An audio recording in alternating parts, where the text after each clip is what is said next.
Ladies and gentlemen, this is the main event of the evening. Señoras y señores, live! It's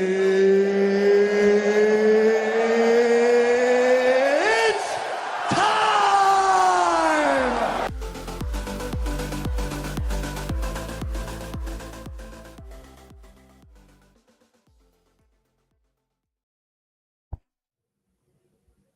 It is time, ladies and gentlemen. How are we doing tonight? I hope you're enjoying your evening. We are live in the Action Lab, your premier sports and entertainment talk show on the internet, and it's not close. Welcome into the show on a Wednesday night. We are here. We are talking some NFL Week 11. We got some NBA action going on tonight. We got some NHL. Life's good if you're a Colorado NBA and NHL fan. If you're here locally in Denver, Scotty, feels good. The only thing that doesn't feel good is the fact that the games start at midnight every single night. So there's that we have to battle with every single time. Yeah, Nuggets haven't started yet. It's fine. It's fine. After starting at 9 p.m. last night. 9 p.m. Bruh. That game got over at 1:30 on the East Coast. I don't know how people do it. We talk about time zones a lot on this channel. I don't know how I could not live on the East Coast. I could barely even stay up and watch the game. I was like falling asleep. I was laying in bed last night watching the game on my phone. I fell asleep through the third quarter, woke up in the fourth. Yeah, well, that's disappointing because I watched the end of the Avs game and then I went to the Nugs and watched the end of the Nugs game, Chris, and had no problem getting through it. He had lots of problems getting through it. Oh my gosh. Actually, no, that wasn't sarcasm. I actually did get through it. I'm a night owl. Yeah. Well, maybe not in the sense of wreck, but like, yeah, I'm not I don't go to bed at like 3 a.m. and sleep till noon, but I don't sleep till noon anymore. 11? 10. Okay. Well, I'm up at 6:30, wreck. Every day. There's no around that. No way around that. I was but the Nuggets look good. They Jokic is his efficiency. I'm telling you. 16 of 19 from the field last night. That feels good, Chris. Feels good. That was insane last night. You want to know what he did in the Pacers game? Think about this. In that game, Nikola Jokic shot 10 for 14 for 32 points. On 2 of his 4 misses, he rebounded and scored. On another miss, he rebounded, got fouled, and made both free throws. Yeah, so there was literally one shot attempt where 2 points weren't achieved. Yeah, by the team. Basically. But he needs to get those boards, Chris. So at times he's like, well, I feel like I could miss this and get the rebound and then put it back in and help the stats. I don't think he cares about the stats. No. At all. But we do as fans, so help us out. Help us out, yo. We're trying to make it so that he's like a top 8 player. Meanwhile, like other guys, no disrespect to Cade Cunningham because I like him as a player, but he had like 46 the other night on 45 shots, or it was the other way around. Shots. Yeah, or he either had 45 points on 46 shots or 46 points on 45 shots. I'm not kidding. That's not a joke. Think about that. On 46 shots, whatever it is, 45, 46. Jokic had 14 shots in that the game I was just talking about and had 32 points. I'm going to check the stats on that because there's no way in hell that's right. Which one? The 45 on 46. Oh, no, it's... Oh, check it. Check it. Check it all you want. Cade Cunningham the other night. Cade, C-A-D-E, Cunningham. If you can get that on your own. That's a lot of letters. There's a name for y'all to pronounce in the... Pistons Cunningham has 46 points on 45 shots in an overtime win. Boom. Wow. Chairman's boy. Wreck. Chairman's boy. By the way, that's not me. That's not me hating on Cade. No, like that's not the efficiency we were just talking about. That's kind of quite the opposite. Speaking of great players, let's give it up for SGA. Hey. He's amazing. Did you see? I'm pretty sure Steph Curry had his first flagrant foul of his career. You guys first flagrant? Was that the other night? Last night or the night before against the Thunder? I can't remember if it was last night or the night before. And it wasn't even a fucking foul, Chris. And then they reviewed it. It was a foul on a 3-point shot where SGA was just hoisting it up. No shot of it going in. And then SGA moves his foot out and lands his foot on top of Steph Curry's foot, who's chasing and trying to block the shot. And they call it a foul, and then they review it and upgrade it to a flagrant foul. The NBA has lost their damn mind. I understand the concern with like not wanting to ruin people's ankles and stuff like that with purposely putting feet under. That's not what happened at all. In fact, guess what? SGA just fucking kicked his leg out and made a weird motion at the end to fall on Curry's leg. And for you to review that and not notice that, you have to be the dumbest individuals in the world. Yeah. They're so dumb, Chris. Well, so dumb. They've just gotten in this habit of just they know that's like you have a small guard going in trying to I don't know. How have the refs not figured out SGA yet? It should have been everyone else in the world knows what SGA does. And that's not a disrespect to SGA. He's a phenomenal player. But everyone else in the world knows what he does. And the refs continuously just fall for his bullshit. He's a grifter. He's a free throw merchant. He knows. And the thing is he's going to continue to do it until the refs change the way they ref him in these games. That's it. And guess what? Every time he drives, guess what he gets away with? A push-off. And I'm not even saying it's an offensive foul.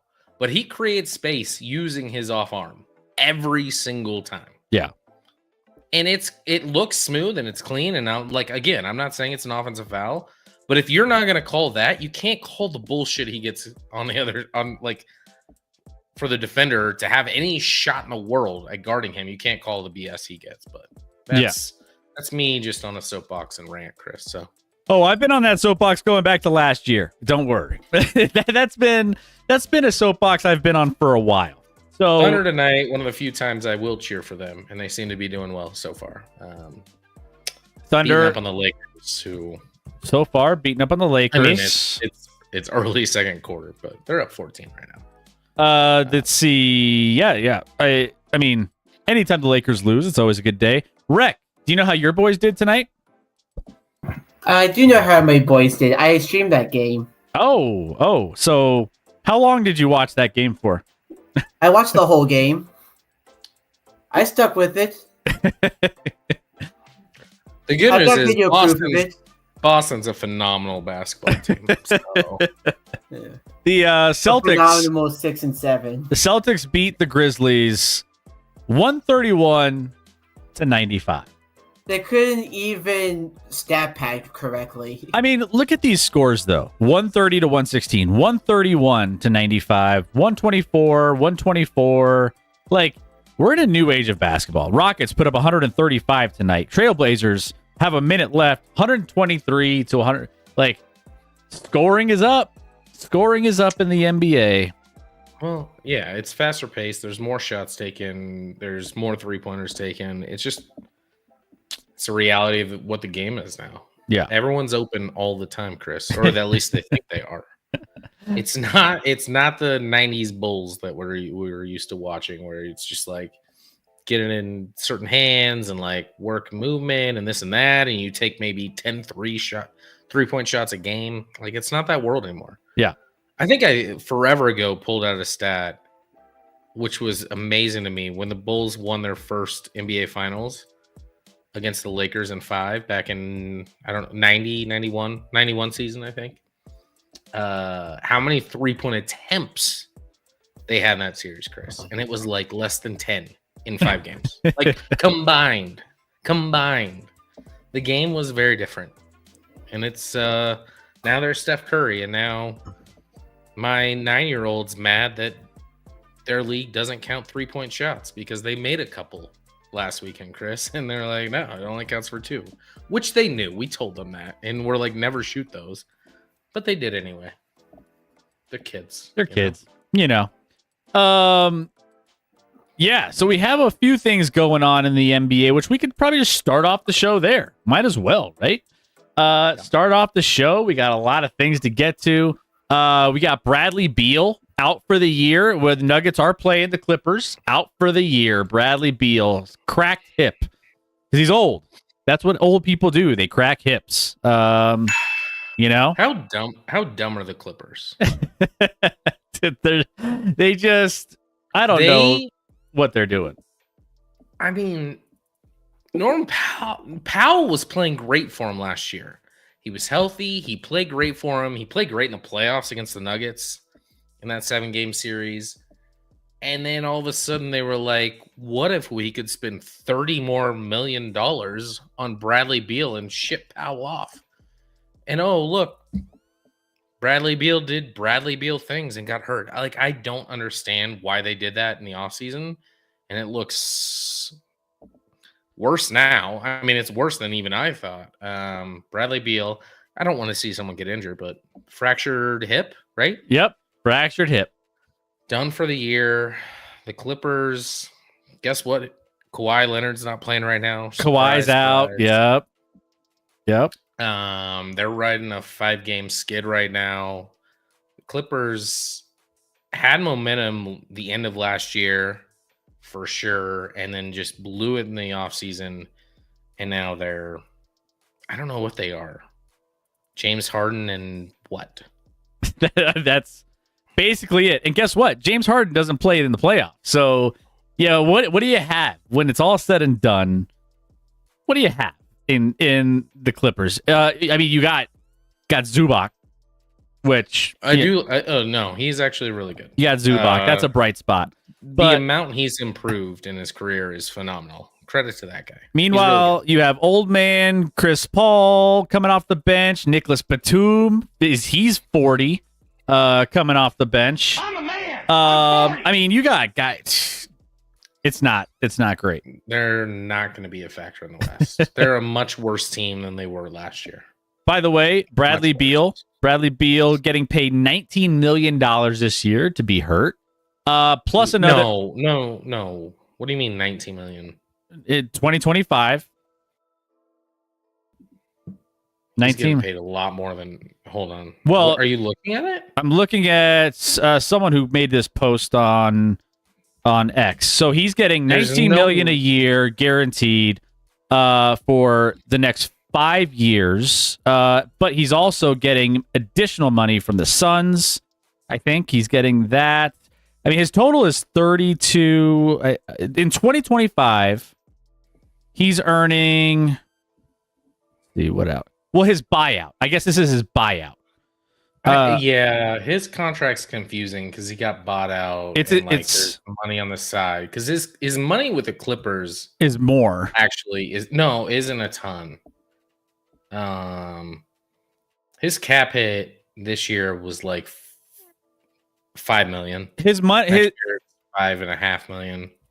Yeah, so his buyout from the Suns, I think, is the 19, and then his active is $5 million for the Clippers.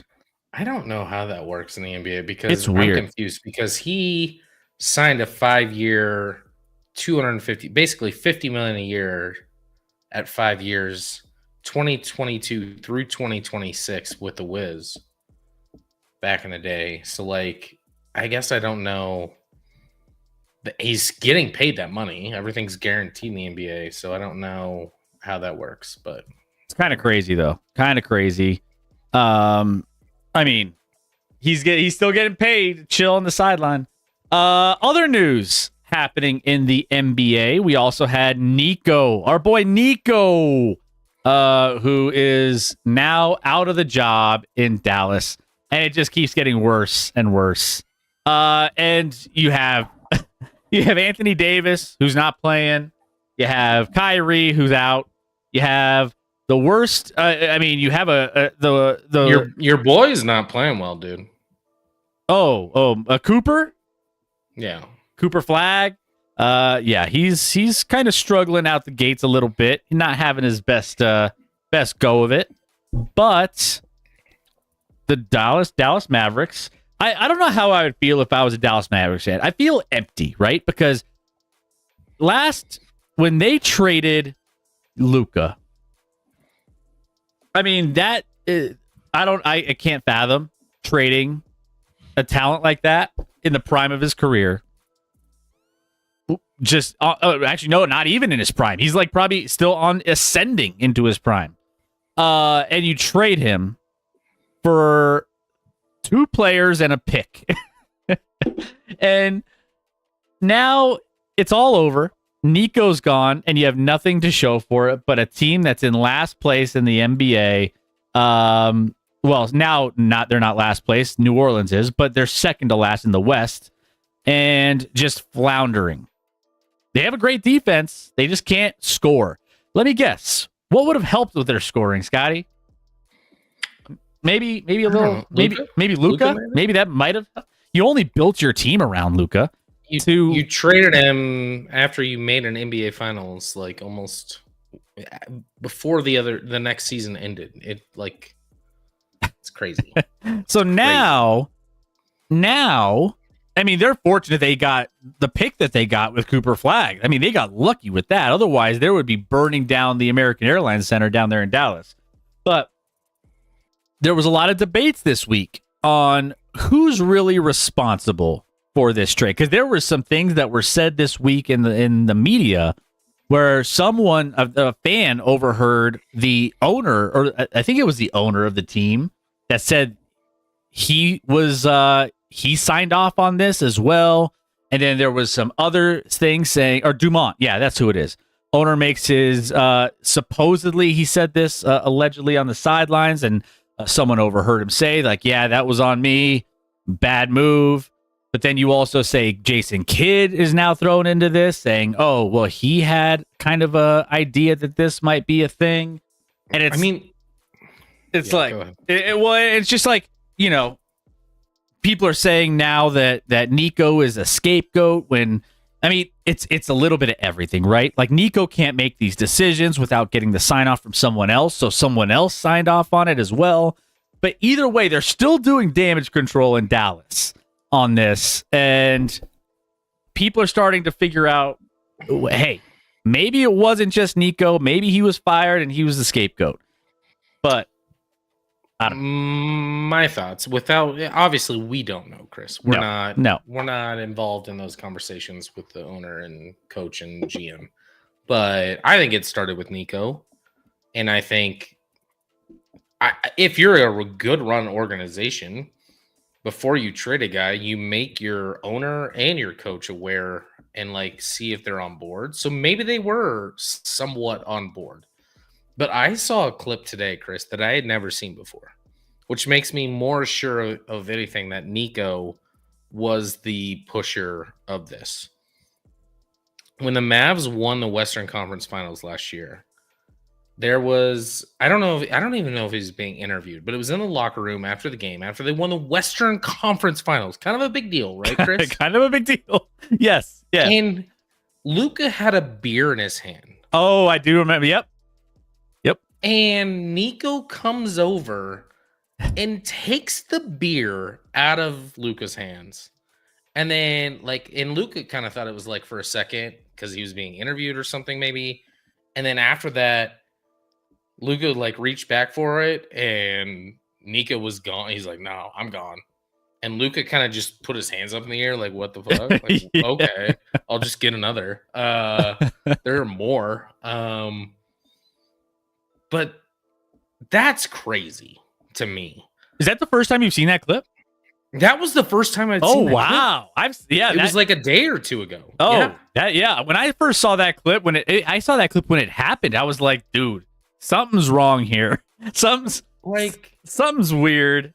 That's a GM that maybe they had issues with Luka's off-court stuff, and that all came to a head. But he just got you to the NBA Finals. Let the man have a light beer in the locker room. He needed to lose weight, Scotty. He was on a diet plan. Fuck that. He's not going to lose weight in between then and the NBA Finals.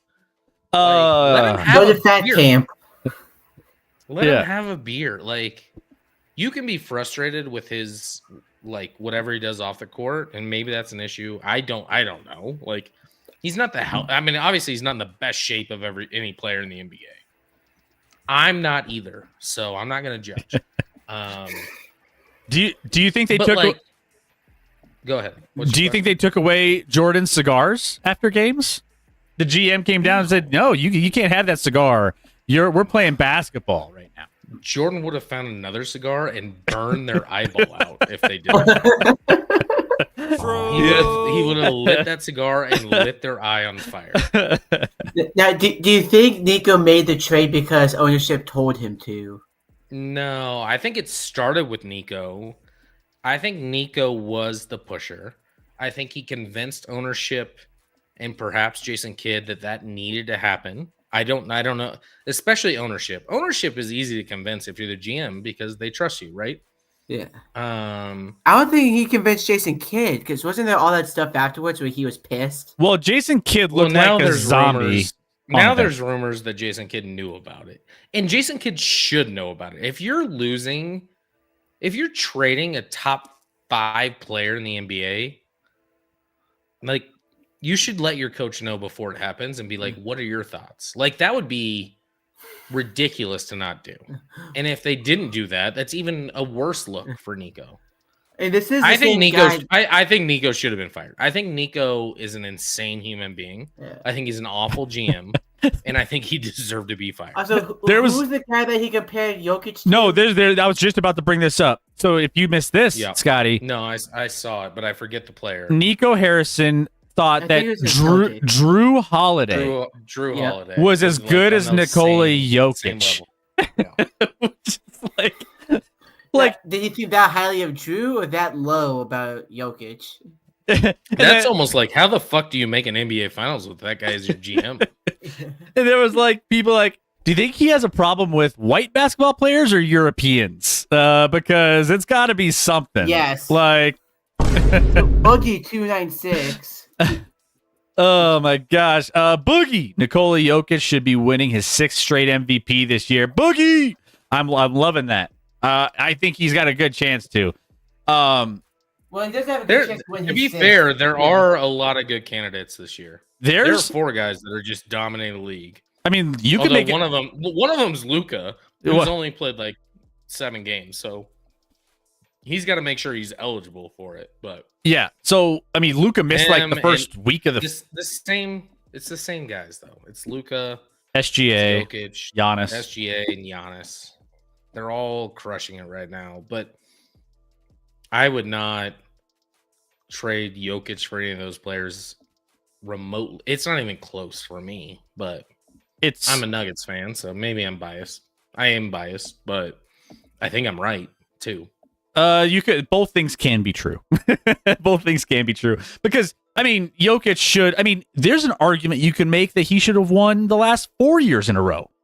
Like, you can make that argument that if it wasn't for voter fatigue, he would have won the one with they had that campaign with Embiid that 1 year, and he arguably had a best season of his career when SGA won it. I mean, he was just crushing numbers, and his team was winning, and he got that team to the Western Conference Finals, 2 7 games, and still had a chance to win that game single-handedly because everyone else was basically hurt on that starting lineup. It was just like, it's crazy to think that he could be going for another one back to back. And he lost the one to Embiid because of one individual on ESPN.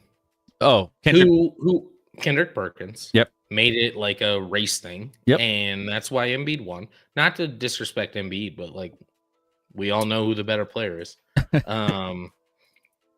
And then what's come to light since then, like, when the trade between Dallas and Mavs happened, Kendrick Perkins said Dallas won that trade.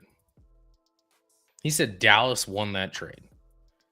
So that's the guy we're listening to turn an MVP vote. Like, Kendrick Perkins, I think he's kind of somewhat entertaining and like kind of fun to listen to, but he's an idiot.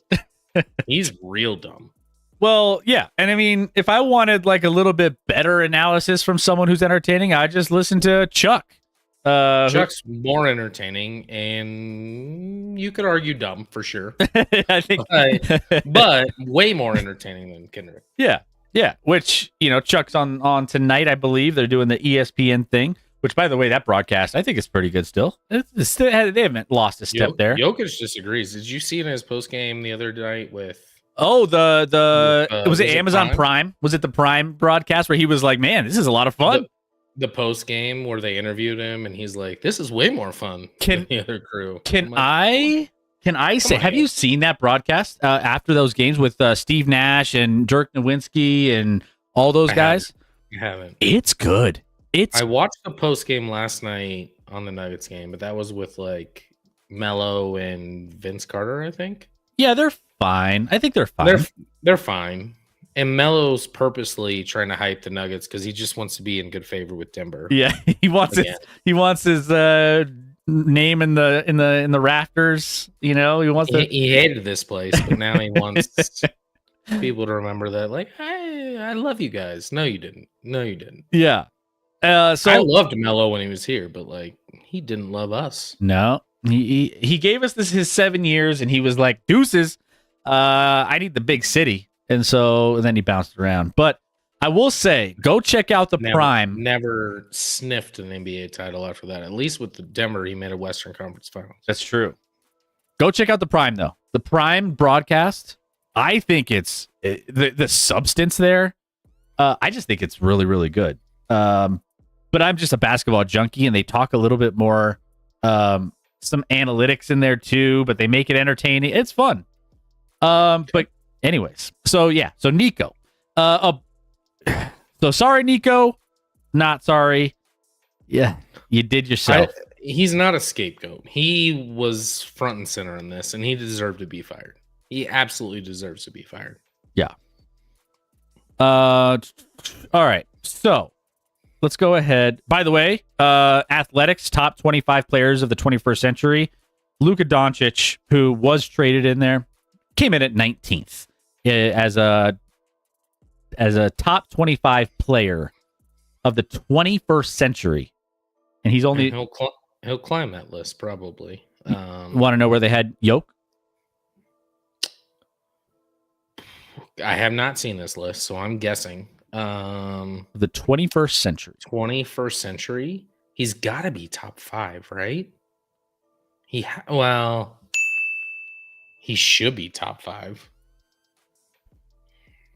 I'm going to say 5. You nailed it.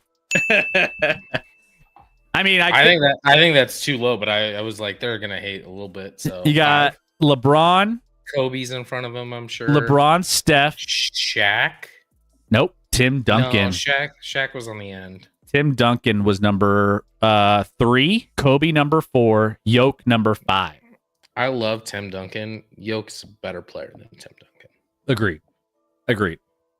Tim Duncan just has the titles. Credit. Tim's a much better defensive one-on-one player. Yoke doesn't get credit for his knowledge on defense, but he can't.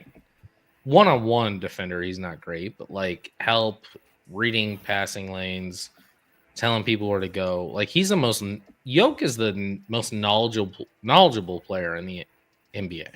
You could make the argument he's smarter than some head coaches. Maybe most of them. Oh, he's a coach on the court. You can make an argument that he's the most intellectual, high IQ player that's ever played basketball in the league. You can make that argument. He will never coach. No, absolutely not. No. By the way, he will not. He will go back to his country, or Serbia, and never see the light of day outside of racing horses. And then you're gonna find all these trophies, MVP trophies, buried in the hay in the barn. Someone's gonna be like 200 years from now. They're just going to find this dilapidated barn that's been abandoned, this farm, and they're going to go in. They're just going to be searching around, and they're going to see all these MVP trophies just chilling, buried. Chairman in the chat. Sell that for some money. That's right. For nearly 2 years, Chris has been saying, Chairman, it's time to start watching the Pistons again. The season is young, but they won again tonight and have the best record in the East by 2.5 games. Street cred. Hey, I was telling you, man. My man. I was telling you. They're building. Yeah, I was telling you. You gotta start watching Cade. You gotta start. He's gonna be good. You gotta start watching this young core. It's good. They're gonna start putting some things together. They just need to get a good coach in there. They got some good coach in there. So, yay. Enjoy this ride, Chairman. Enjoy it. Your Pistons are good. And they might be a top 3 seed in the NBA this year in the East. We'll see. I mean, the East is weak, so you'll take advantage of that, right? Lakers are they won tonight and they didn't even play anybody. I mean, that's pretty good. Cade putting up 45 on 46 shots again. No, he didn't even play. No. I mean, the Pistons are good, but I don't want to ruin anyone's joy. The Pistons are good. Their 10-2 record is probably inflated, similar to a football team locally. I wouldn't say they're necessarily inflated. They're inflated, Chris. They were. What did they finish last year? Were they the 5th seed? Chris, they're 10-2 with a +5 point differential. Okay. I mean, the Nuggets are 8-2 with a +13 point differential. There's a pretty big gap there. So when you're 10-2 with a +5 point differential, credit, you've won close games like your Broncos, Chris. But and Detroit will be in the mix in the Eastern Conference. I'm not saying that because the Eastern Conference is very winnable for anybody. But they're good, which is a great thing. They're good. They're definitely good. Let's see. Hold on. I would say last year they finished as the 6th seed. They finished 44-38 as the 6th seed. So they made the playoffs. They didn't have to do the play-in, obviously. What was their point differential last year? Last year it was 1.9. 1.9. Yeah. So they're getting better. But I mean, if you look about and they're young, the point differential across the Eastern Conference, they do have. I mean, what the New York Knicks have are the only ones with a higher point differential. Well, that's what I'm saying. They could absolutely be a threat in the East. Yeah. In the West, they would not be. No. I mean, you have 3 teams in double digits point differential in the West: Rockets, Nuggets, OKC. So yeah, I mean I think those are the 3 best teams. San Antonio will be good. I don't know if this is their year, but Wemby's doing. They lost tonight again. Wemby's doing some things, man. Watching Wemby play is crazy to watch. It's crazy, and they have a ton of young talent. The Spurs have to move that talent for a bona fide second star. I think. Maybe not. Maybe they just run into it like the Thunder did with Jalen Williams, but I think they have to run or trade for it, but they have pieces to trade for. The Spurs are going to be a problem in the next few years. I don't think this year. I mean, they haven't even. Wemby's never played a playoff game, so you got to wait and see. Yeah, and there's always a year or two of adapting to the playoffs. So you have to. I say this every single time. Teams that are new into the playoffs, they have to take their lumps. They have to learn how to win. They have to learn how long that playoff stretch is. And you got to do that through experience, through losing some games, So it is what it is. But either way, between Wemby, De'Aaron Fox, I felt like was a nice little addition. They still have Stephen Castle out there as well. They got my boy Kelly Olynyk coming off that bench. Kelly Olynyk still rolling off those bench, making that money. Love me some Kelly Olynyk. Chairman, I think he thought the Pistons got swept in the playoffs. No, they lost in 6 to the Knicks, where those games were battles. And that was a superior on paper. That's a superior Knicks team. Absolutely.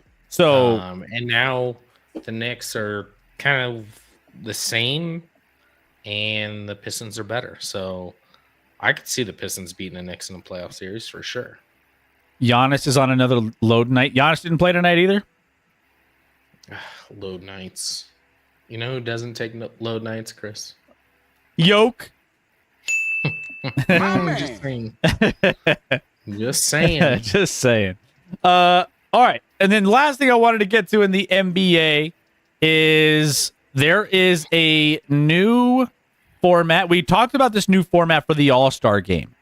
Now, we didn't have as many details as we have now.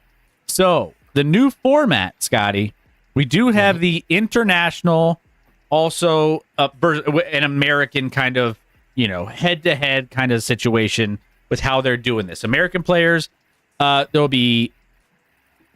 I'll just break it down here. And we'll just go through everything. And I'll let you guys tell me your thoughts. Now, I was a little skeptical. Anytime they're like, oh, we want to break this into like multiple 3 teams and then it's a round-robin thing, I'm like, stop. Why are we doing all this stuff? That's not what we want to see. Ask Rec how I felt about last year's All-Star game.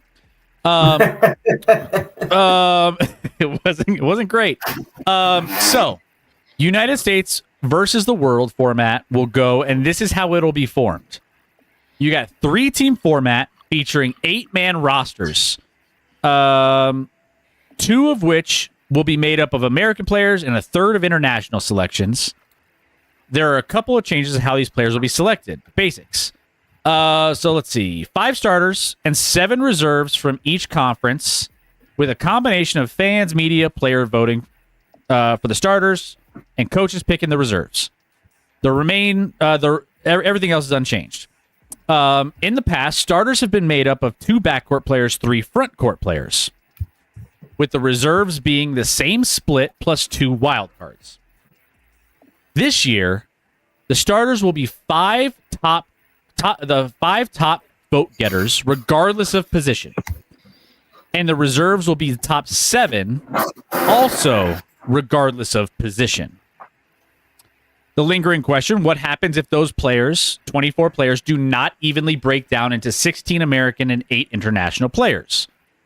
Or would the league force voting to adhere to those numbers? The solution is that if the player pool does not reflect that 16 and 8 split, the NBA Commissioner Adam Silver will name extra players to the roster to get to the minimum of 16 Americans or the minimum of 8 international players. So they have more on their roster then? So, like if you have 24 players, and let's say one of them's going to have enough if it's 24. Yeah. So let's say it's 18 Americans and six international. They'll just add 2 more All-Stars? So that's the next little section here. So if there are 14 Americans and 10 international players, Silver would name 2 more Americans to get to 16 player minimum. If there was an 18-6 split, he would name 2 international players to get to that 8-player minimum. Feels complicated. I don't love that. I'm fine with the international versus. Listen, the All-Star game for the NBA all comes down to how the players decide to play it. If they play the bullshit they've been playing recently, which is not caring, then it won't be entertaining. If they play hard for one game and make it entertaining, it'll be great. I'm going with my gut, the fact that international players versus Americans, there's going to be some level of pride in the sense that international players have dominated the league. I mean, you look at the MVP voting right now. Shea, Canadian. Luka, Slovenian. Jokic, Serbian. You got Giannis, and you have Victor Wembanyama, Greek, and Paris, France. And previous year, Paris. it was also Paris. You went with the city. French and African. But sure. So the top 5. I mean, Europeans and internationals have dominated the NBA. It's. I mean, everyone's looking at these rosters and going to be like, yeah, give me the internationals all day. I feel like if American basketball players do not take pride in the fact that they are just getting overlooked by all these international players that have come in and beat them at their own game. I'm just saying, then you can't save the All-Star game. If this isn't good enough for you to compete and have some pride, then you will never save the All-Star game. My take on the All-Star game and how this is going to go down is, and we've said multiple times, if you just took the top 5 players versus the top 5 players, international versus U.S., international would dominate. And that would happen. In an All-Star game, I think the U.S. is going to win. Because, like, I don't know if the international players care. I don't know if the American players care a lot, but, like, I think the Americans would win in an All-Star game. Like, Jokic is terrible in an All-Star game. He's never been good. He's not good in an All-Star game setting at all. It's not his jam. No. The best player in the world might be the worst All-Star player. Like, it's weird, but it's true. Yeah, I don't know. I think it all depends how they play it. To your point, I think it's going to be hard to figure out whether or not they're going to show up. And again, all the bigs, all international, all the guards. There's advantages for the Americans because they got more guards than they do bigs when it comes to international's going to have Jamal Murray. He's going to strain threes left Jamal, and right. Yes, sir. So. Yeah, so it's going to be interesting, that's for sure. But we'll see how it ends up turning out. I mean, this is their Adam Silver's way to save the All-Star game, and it's in Los Angeles. So, it's going to be on the big stage. You got to make it worth it. So we'll see what ends up happening with that. All right, so there you go. New All-Star format. International will kick the crap out of us.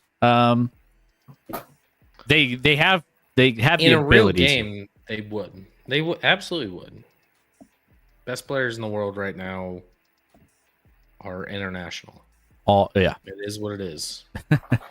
Although LeBron's a good G League player. LeBron, he's not going to actually play in games in the G League, is he? I don't think he will. You think he will?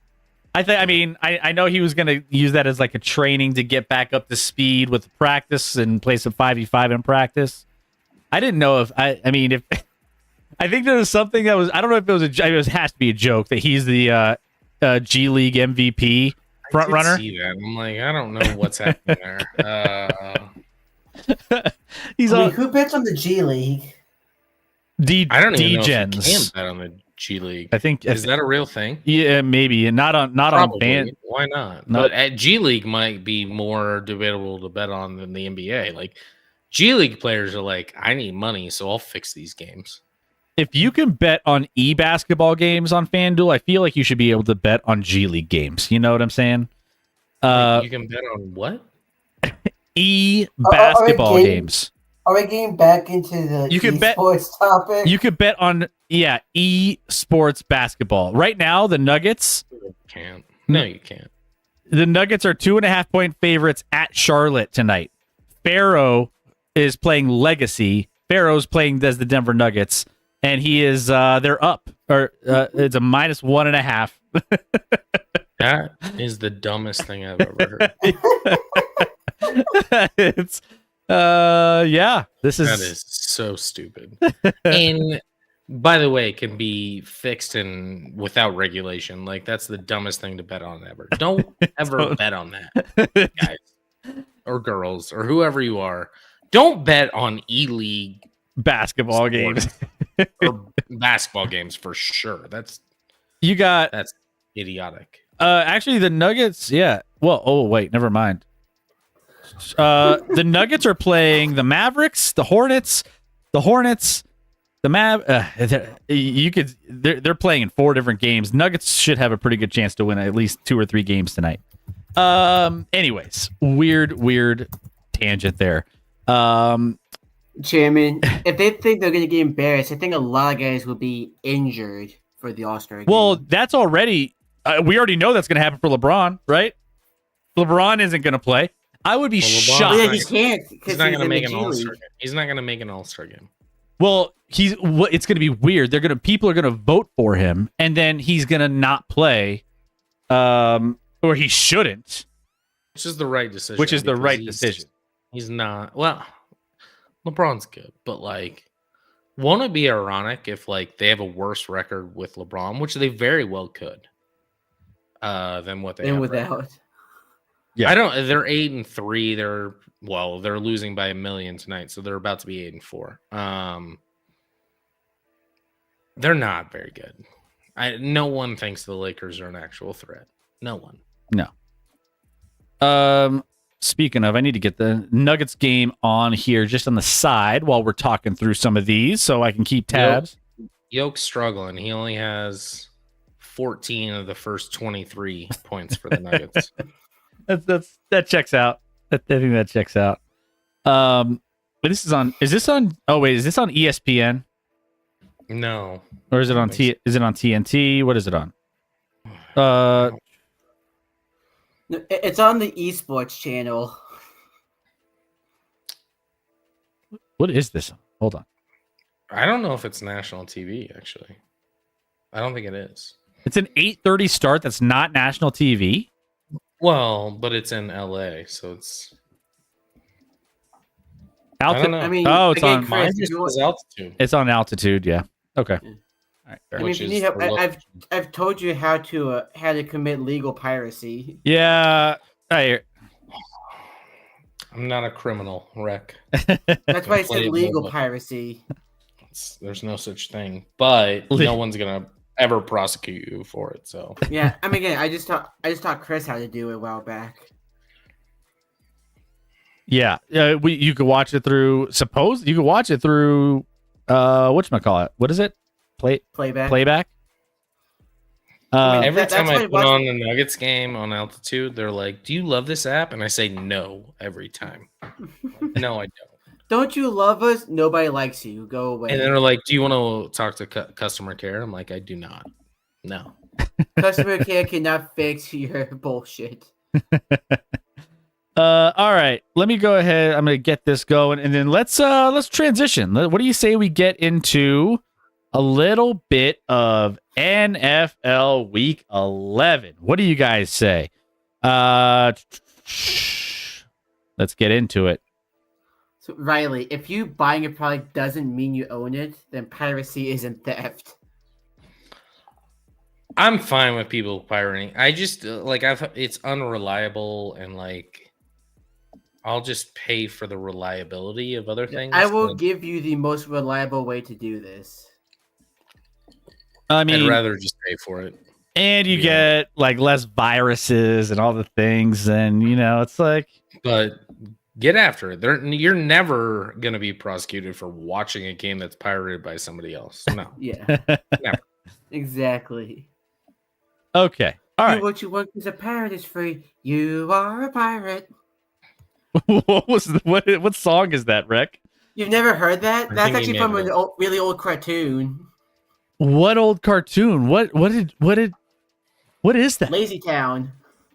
I've never heard of anything. It's like Lazy Town is a cartoon show? It's like you're speaking a different language right now, Rick.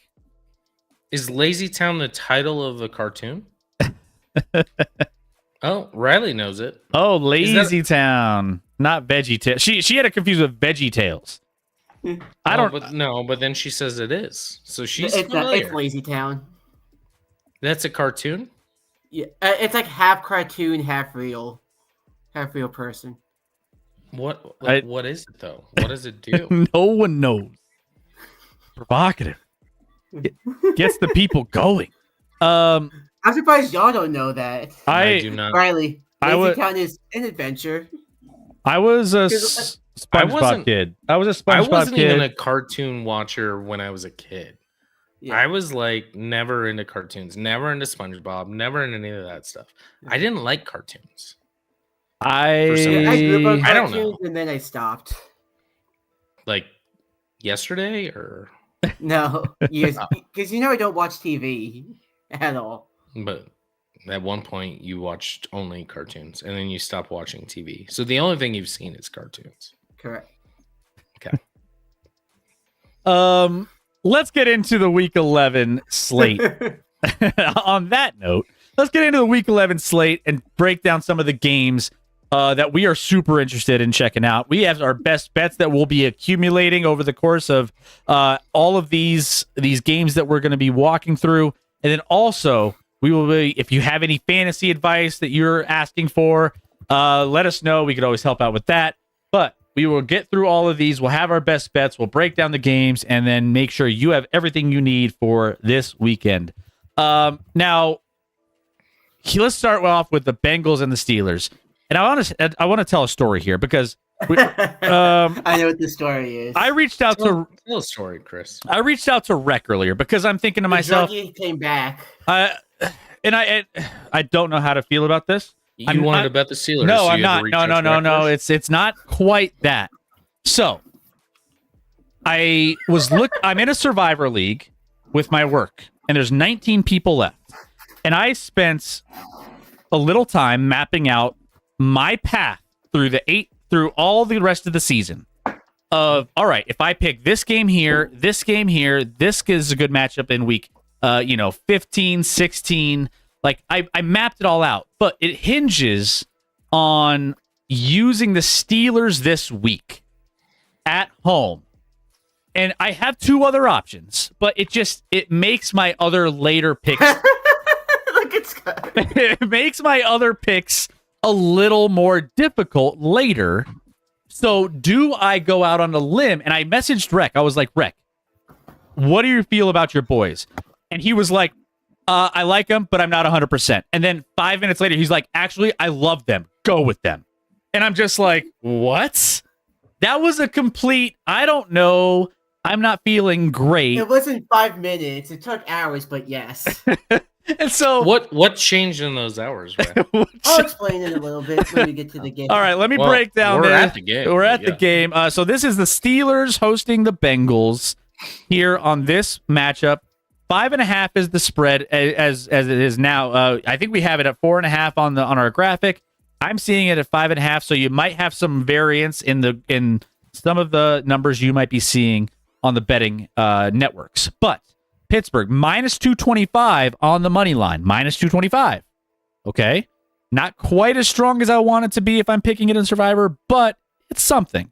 Cincinnati plus 210, over under at 49.5 at the moment. So it ticked up a little bit from 48.5. So Rec, convince me why the Steelers, I have nothing to worry about if I pick them with my Survivor pick this week. I'm going to give you a little story as well. Flashback to week 9. Steelers just traded for Kyle Duggar to be the safety. Of course, like to help get him involved in the offense, the Steelers had to simplify the game plan for him. However, doing that didn't just work for Duggar, it worked for the whole defense. They played so much better than they had all season long. And they got 6 turnovers in that win against the Colts, and all the players were like, that was great. We need to do more of that. And now fast forward to yesterday. The Steelers won the Asante Samuel Jr. sweepstakes. If they want to get him involved, they're going to have to simplify the defense. Yeah, there was no sweepstakes. Go on. There's no sweepstakes. Anyways, they signed Asante Samuel Jr. to the practice squad. Yes. Yeah, to the practice squad, but yeah, they could easily elevate him to the. They could, but the guy broke his everything, and there's no proof that he's any good anymore. Yeah. Okay, but again, if they have to elevate Samuel to play, again, they're going to have to simplify the defense to so Samuel can play well, which again makes the whole defense that much better. When Tomlin tries to get too complicated, tries to galaxy brain everything, the defense falls apart. And we get the defense we saw most of the first 8 weeks. But when it's simple and everyone can play fast, and these are the players' words, not mine. When everyone can play fast, they don't have to think too much about things. You mean the old guys can play fast? Yeah, old and the young, even the youngest too, like Keanu Ben and Derek Harmon. I know, but your team's old. I know. Yeah. But still, like defense, it's going to get simple. It's going to get simple again. So Asante Samuel can. Asante Samuel is not playing this week, by the way. There's zero chance. I don't know. Zero. Zero. Wait. So I you're wouldn't telling say me there's a zero. chance? So you're telling me? So you're telling me there's a But chance? weirdly, Chris, that argument was so bad that I think the Steelers might be the right side. Just reversing, Reverse psychology. Yeah. That was the worst argument I've ever heard in my life. They were like, well, we won the Asante Samuel Jr. sweepstakes. There were no sweepstakes. He's on a practice squad. Anyone could take him off the practice squad if they wanted to. Like, there's no sweepstakes there. I don't even know what to say with, like, I think the Steelers, obviously they're 4.5-point favorites, definitely could win this game. But that argument was, no offense, Rec, the worst. That was the worst argument I've ever heard. I did not expect you to bring a guy that's not going to play in the game as a reason they're going to play faster. There's a chance he's not going to play this week. He's not going to play this week. The dude hasn't played in like over a year, and they just signed him, and you think he's just going to jump into the lineup this week? No chance. So you're telling me there's a chance? No, I'm telling you there's no chance. I'm telling you there's a chance, Chris. Chris, that dude writes for the Steelers beat, and I know better. There's no chance. And even if he does, fuck, that's going to be a problem.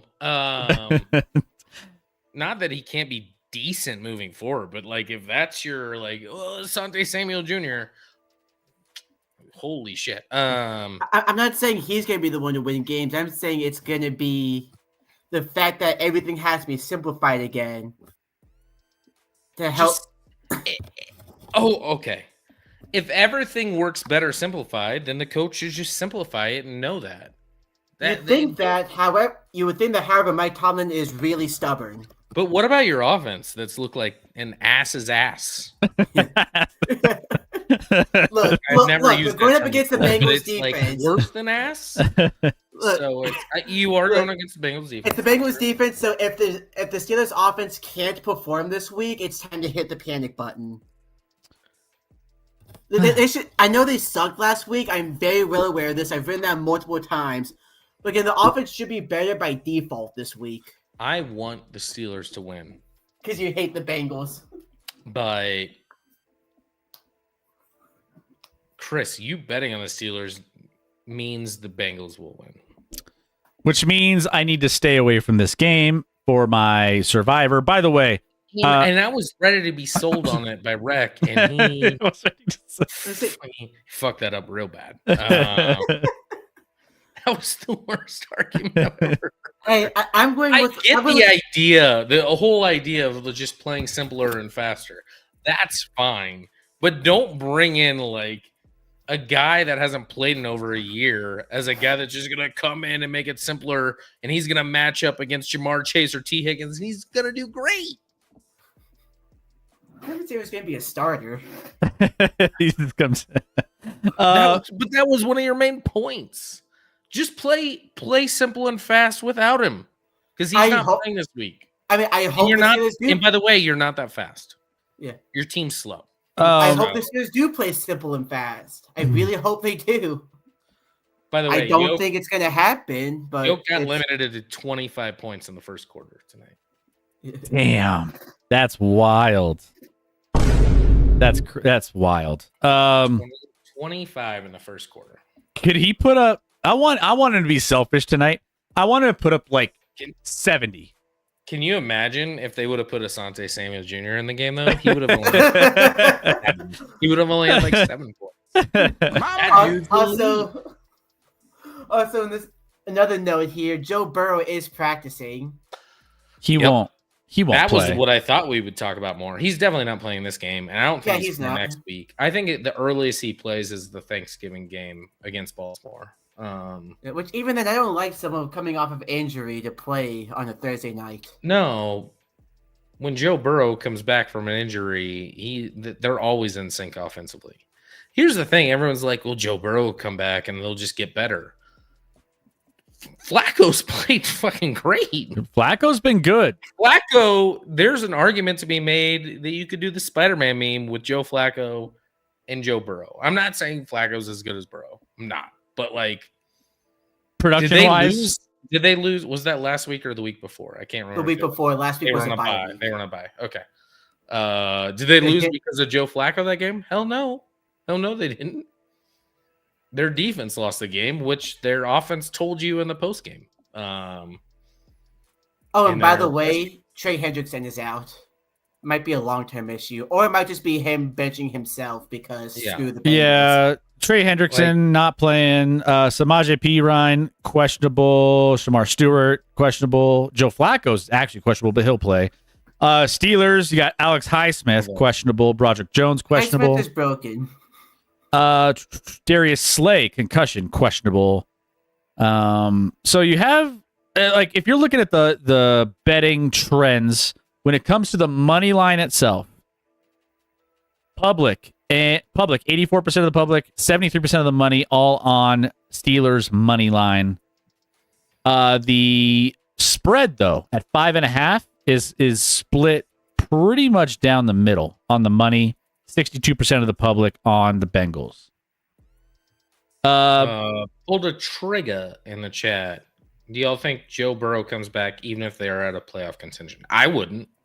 I wouldn't do it. I think but so. The Bengals organization is pretty dumb. Stupid. Yeah. I also note here, if the Bengals do beat the Steelers, they're only a game back of the division. So they still believe that they are well in this. And they very well could be because the division's a shit show. But they have 2 games. I mean, the Bengals haven't played the Ravens yet. They have 2 games with the Ravens, I believe. Yep. This is the last one against Pittsburgh.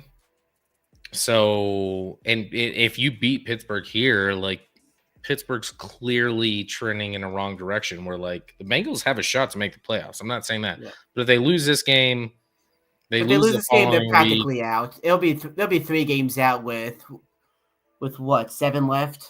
Yeah, and then at that point, I don't play Joe. I don't know why you would do it. He doesn't have anything to prove. Let me see what the Bengals' upcoming schedule especially is. Your defense is one of, if not the worst in the league. Like, especially if you're a guy that I think the Bengals and Dallas are the 2 worst defenses. Yes, they are. If you're a guy that battles injuries every single year, I mean, maybe it's just like. Maybe that's just your identity. Maybe you are just an injury dude. And I get it. That's fine. But like if you're an injury dude, you need all the time you can get to not be injury dude. Ask Joel. Yeah, because he could easily come back. He's kind of like a Joel Embiid of the NFL. Like it's like he's talented, but then he never plays because he's injured. And then you just got to figure out like, you know, how like what is this doing for me? And then your team flounders without you. So, what is it? Why is Joe Flacco able to stay healthy at 87 years old? But also, real quick, Bengals schedule next 5 games: Steelers, Patriots, Ravens, Bills, Ravens. So, yeah, I mean those are big games, and I know they opened up the practice window. He won't play this week. I don't think he'll play next week. I think the earliest Burrow plays is that Thanksgiving game, which from a viewership standpoint, that'd be fun. Although that's the night game, I believe. So I will sleep through that. Yeah, because it doesn't have the Lions or the Cowboys. No, because right. It's always the night game if it's not Lions and Cowboys. He might play one game and the team will shut him down due to re-aggravating his injury, quote unquote. Joel Embiid is a great comparison. Like pretty good. Yeah. So, all right. So after all that being said, I have zero confidence in the Steelers pick as my survivor. I have zero confidence in either of these teams right now. So I don't know what to tell you, Chris. I don't have like with how again the Steelers offense should be buried just by default. Or at very least just hand the ball off to Jalen Warren. Let him do all the work. Said no one ever. He was good last week. They just If your solution to winning football games is just hand the ball off to Jalen Warren, you have problems. Not that Jalen Warren's bad, but like he's not good. Yeah. he's good. He's mid. He's mid. He's mid. He's mid. Trying to see if there's any other notes or leans I have for this game. I don't really have too much. Rec, any leans that you have? You said under It's still like the over. or over, you 48 said. and a half feels low to me. Yeah. But that must feel low to the world, which scares me. Yeah, I mean, there are a ton of traps every single year. Like I put in the Discord a while back, the best bet to make is to not, because this whole season is on drugs. Yeah. Well, you've never missed on the Steelers until we bet on them the last 2 weeks, and you missed both times. Roger Goodell is studying for the drug test by taking all of the drugs. Oh my gosh. Seriously. Commanders lost the last 4 games by 20 plus in each. Is that true? 20 plus in each? I mean, it's something like that. Let me make sure. Yeah. But I think that's accurate. That feels high. Is it 20 plus? in each? Let's see here. They lost by 22 to the Lions, 24 to the Seahawks, 21 to the Chiefs, and 22 to the Cowboys. Damn. Funny enough, they were in 2 separate 44-22 games. That's wild. That's wild. And before that, it was a 1-point loss to the Bears. I will say that it's 3 really good teams, and then, well, the Cowboys. No offense. I cheer for the Cowboys a bit, but the Cowboys are not good. 7th team since the merger to do so. All right. Well, Steelers Bengals. Still, that's certainly a game. That's certainly a game. That's certainly. How ugly is it going to be? Ugly on the offensive side or ugly on the defensive side? Well, I think both teams. Well, but sometimes when these teams play, actually, it goes either way. It's either you'll know by the end of the first quarter how this game's going. That's fair. Maybe do that, Chris. Wait till I guess you can't make a survivor pick, but wait till the first quarter to make a bet on the spread. I'm gonna make my survivor pick in the fourth quarter when I feel better about it. They should let you. I didn't think that through entirely. Yeah, it's like that makes me feel way better about this. So pull the trigger, adding Steelers money line to every parlay. Must win. Don't feel confident in the spread, but it's a must win. Yeah, it's kind of a must win for both teams because if the Bengals lose, they're out of the playoffs. I mean, you could argue between the Cincinnati Bengals, the Steelers, and the Ravens, all of them are in must win games for a while. Well, I mean, who do the Ravens play this week? They don't play anyone good, right? But they play the Browns. Which, by the way, Well, hold on. Lamar didn't practice today because he's a bitch. Lamar didn't practice, which I'm not saying he won't play, but it's something to monitor moving forward. I don't know what the injury even is, but I know he didn't practice today, which is interesting. Not that they looked good offensively last week, because they didn't at all, but they won. Interesting. And where the Cleveland Browns is, Riley. Okay, so, all right, well, there you go. Since the Browns trying to sign they probably would if they could. I mean, that dude deserves to be in a straitjacket. Well, he kind of is right now. It's a slap on the wrist while he waits for his actual sentence. Well, sure, but he might go to jail for the rest of his life. Potentially. Antonio, he would either be the most lovable dude in prison or the most hateable dude, and he'd get killed in like 2 weeks. There's no in between. Dude's a mess. All right, let's move on. All right, Lions. Yeah, talked about that shit game for way too long. Way too long. Don't forget about the legend of Asante Jr. I mean, I didn't know we were going to go down an Asante Samuel Jr. Wormhole there, but Here we are. Here we Chris, are. You should be anti-Asante Samuel Jr. because Asante Samuel Sr. shat on Bo Nix this week. Did he? I didn't hear it. Because of what your dad said. Fuck you. He was just like, anyone who believes Bo Nix is good is an idiot. Essentially, is what he said. I mean, there's not a lot of love out there for Bo Nix. He deleted his social media this week, so Bo did? Yeah, he deleted his social media so he could focus on the positive athletes stuff. In general, probably should. Hot take: athletes in general shouldn't have social media. Tell that to Antonio Brown. He is reason number one. He is reason number one why athletes should not have social media. I don't think that's a hot take. Athletes shouldn't, but easier said than done because they love. They love the spotlight. They love the attention. So speaking of this game in social media, how about AJ Brown? Also, speaking of people related to Antonio. Yeah, it's a mess. Lions at Eagles is the next game here on the schedule. And we will be watching this one on Sunday Night Football coming up this week. This will be an absolutely a fantastic game. I hope. So we hope. So Eagles currently, it was at 1.5. It's bounced between 1.5 and 2.5.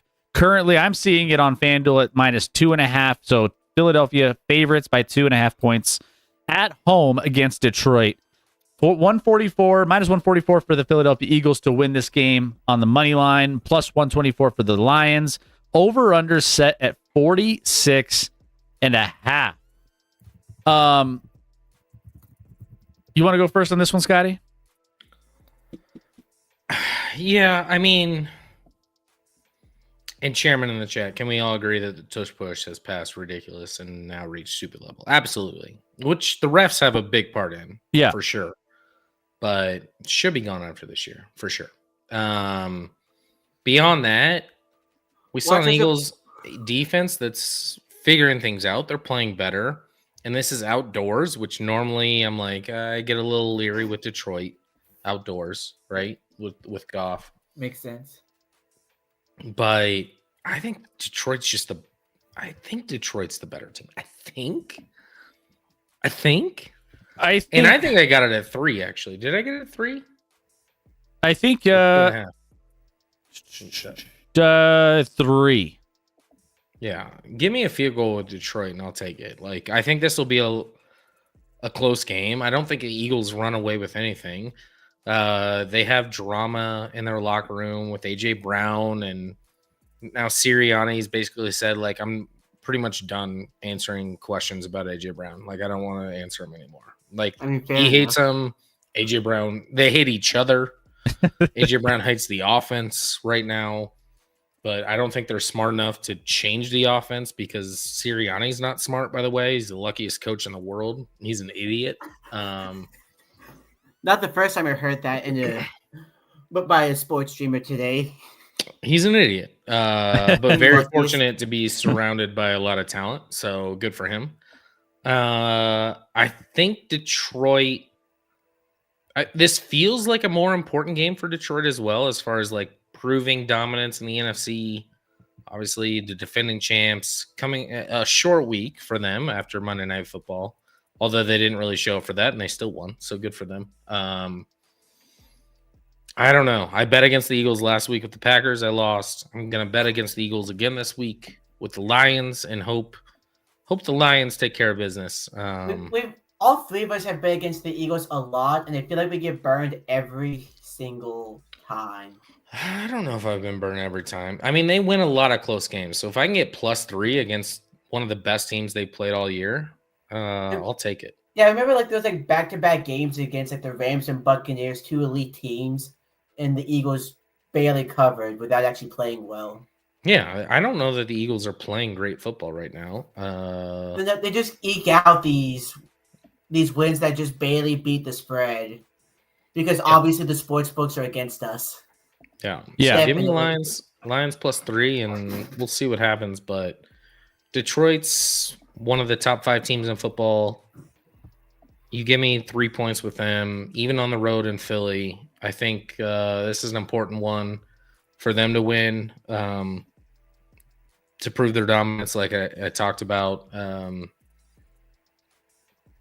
I believe the Lions can move the ball on the Eagles' defense. I don't know if the Eagles' offense can move it. Yeah, not to say the Lions' defense is playing great football right now, because they're not, but like the Eagles' offense has struggled right now. It's struggled. It's not good. Yeah, and I think too, I mean, you got Dan Campbell taking over play calling duties on offense, so we'll see if that trended well already. 1 week it trended well. Yeah. I have my I never saw him as a play calling guy, so we'll see. Yeah. So yeah, he tried play calling in his first and or second year, like for a few games. He was horrible at it. We'll see if he learned anything, like if he learned from his mistakes, or if he's still not or if he should just take the spectacles off. Yeah, so I'm curious if that's going to continue. So we'll see. Also, I feel like the Lions also have a defensive line capable of, matching up with Philly up front. So I think that's a solid aspect. But I also do see that, like, I know Jared Goff is better and more comfortable at home than he is on the road in a tough environment, outside, in the elements. So, I mean, I don't know what the weather report's going to be. I'm sure it's probably going to be fine. But, like, I always question what we're going to see from Goff when he goes to a road environment like that. At one point, I got this early at Eagles. What did I have? I think I had Eagles plus or minus 1.5, which I mean, I could, if you're getting 3, I kind of like 3 better than minus 1.5 for Philly, just because I think it's going to be a close game. But Chairman says take the over. I mean, I don't know about the over. I don't know how I feel about. I mean, that public and the money are pretty much split down the middle on the over under. Public and money. I would have thought it would be on the under here, to be honest. The 60%, 59% of the money is on the under, but it's not like a landslide. As far as the Lions plus 2.5. At least on that side, 77% of the public, 60% of the money on the Lions at plus 2.5. So I assume that would probably increase as you get up to 3. I'd consider plus 3 for the Lions here as one of our best bets. So maybe I'll make a note of that one. That one could be on the slate for us. So Detroit plus 3. Feels like it should be at worst a push. It should be. I think it's going to be. Maybe the Eagles win by 4 somehow, like squeak out a 4-point win. Like, I don't know. I could also see a world where the Lions win this outright.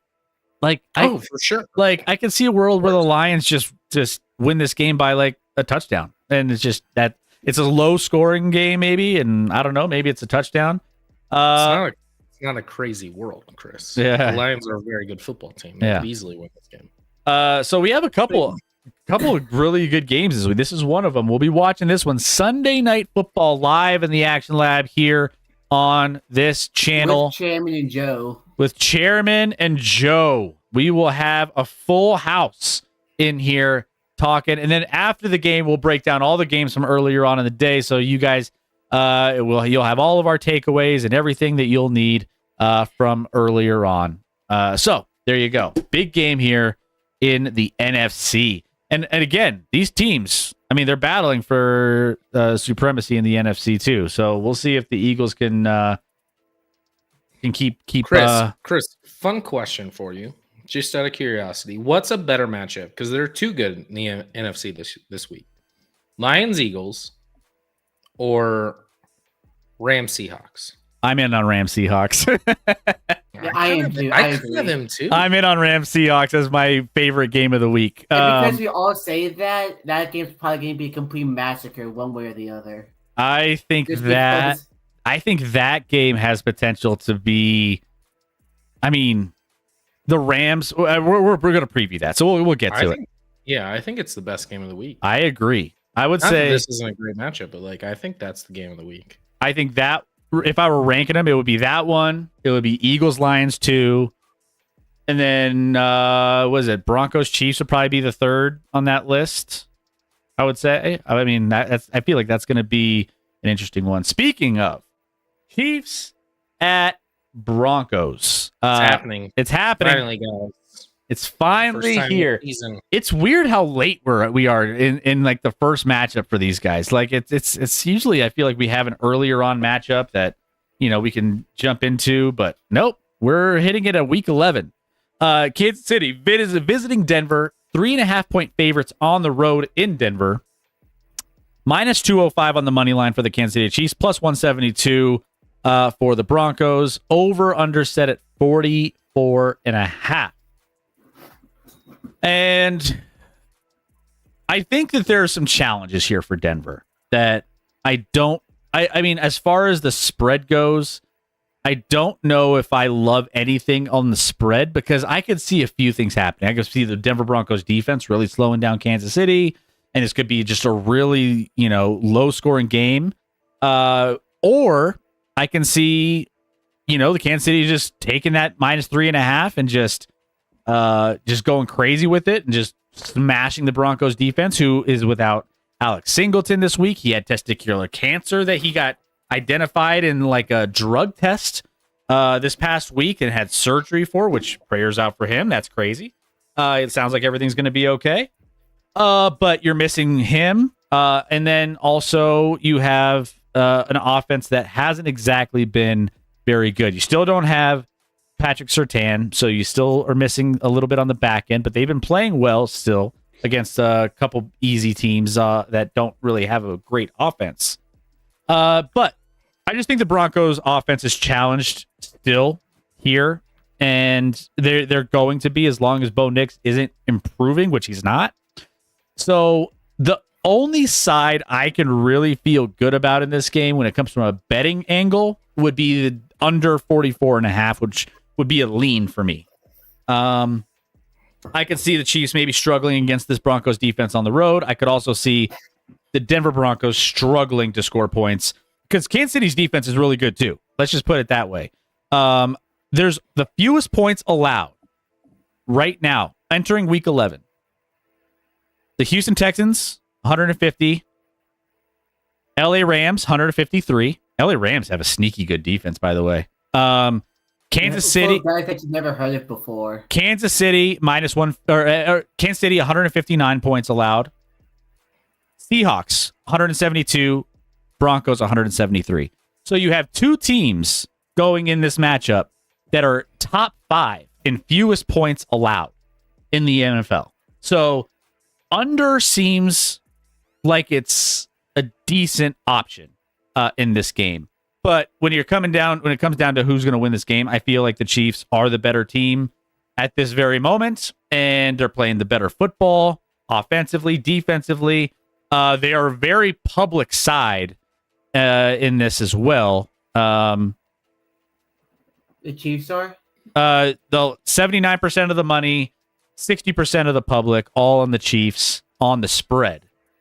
And then that inflates to over 90%, 95% public and money on the money line as well for the Chiefs.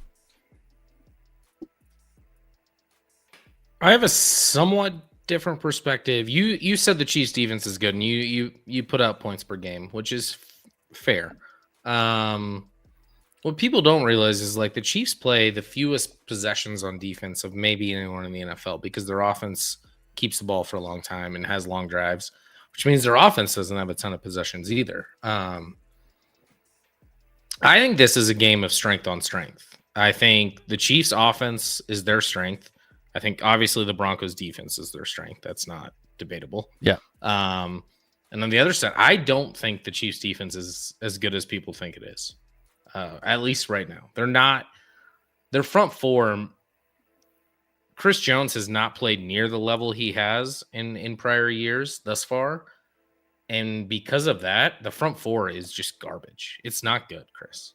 The front four for the Chiefs has been very, very bad this year, in my opinion. Their secondary's been all right, but like if you don't get pressure or you have to bring pressure by blitzing one or two extra guys, that's a different story. But like when we bring 4, we don't apply pressure. So I think the weakness for the Chiefs is definitely on the defensive side of the ball. And I think obviously the Broncos offense especially for the first 3 quarters. I mean, the Broncos offense leads the NFL in punts this year. It's a lot. I did see that. They've punted more than any other team in the NFL, and that doesn't surprise me at all because they have 3 and outs almost all the time for the first 3 quarters. Yes. And then the fourth quarter, Bo certainly Nix some did the games where they wake up a little bit and turns into who? It really is Kenny Pickett with all the fourth quarter bullshit. Yeah. The problem, and I've said the problem with Bo Nix is that people are missing. Like, not only is he not playing well, he has one of the best pass protecting lines in all of football. That's one of the Broncos' strengths is their pass protection. They're the best in the NFL, basically, Yeah. and yet he's still. There are a lot of metrics where they are, in fact, the best pass protecting offensive line in the NFL, and they're Against still the pass rush that you woefully hate. struggling on offense. So I don't have a.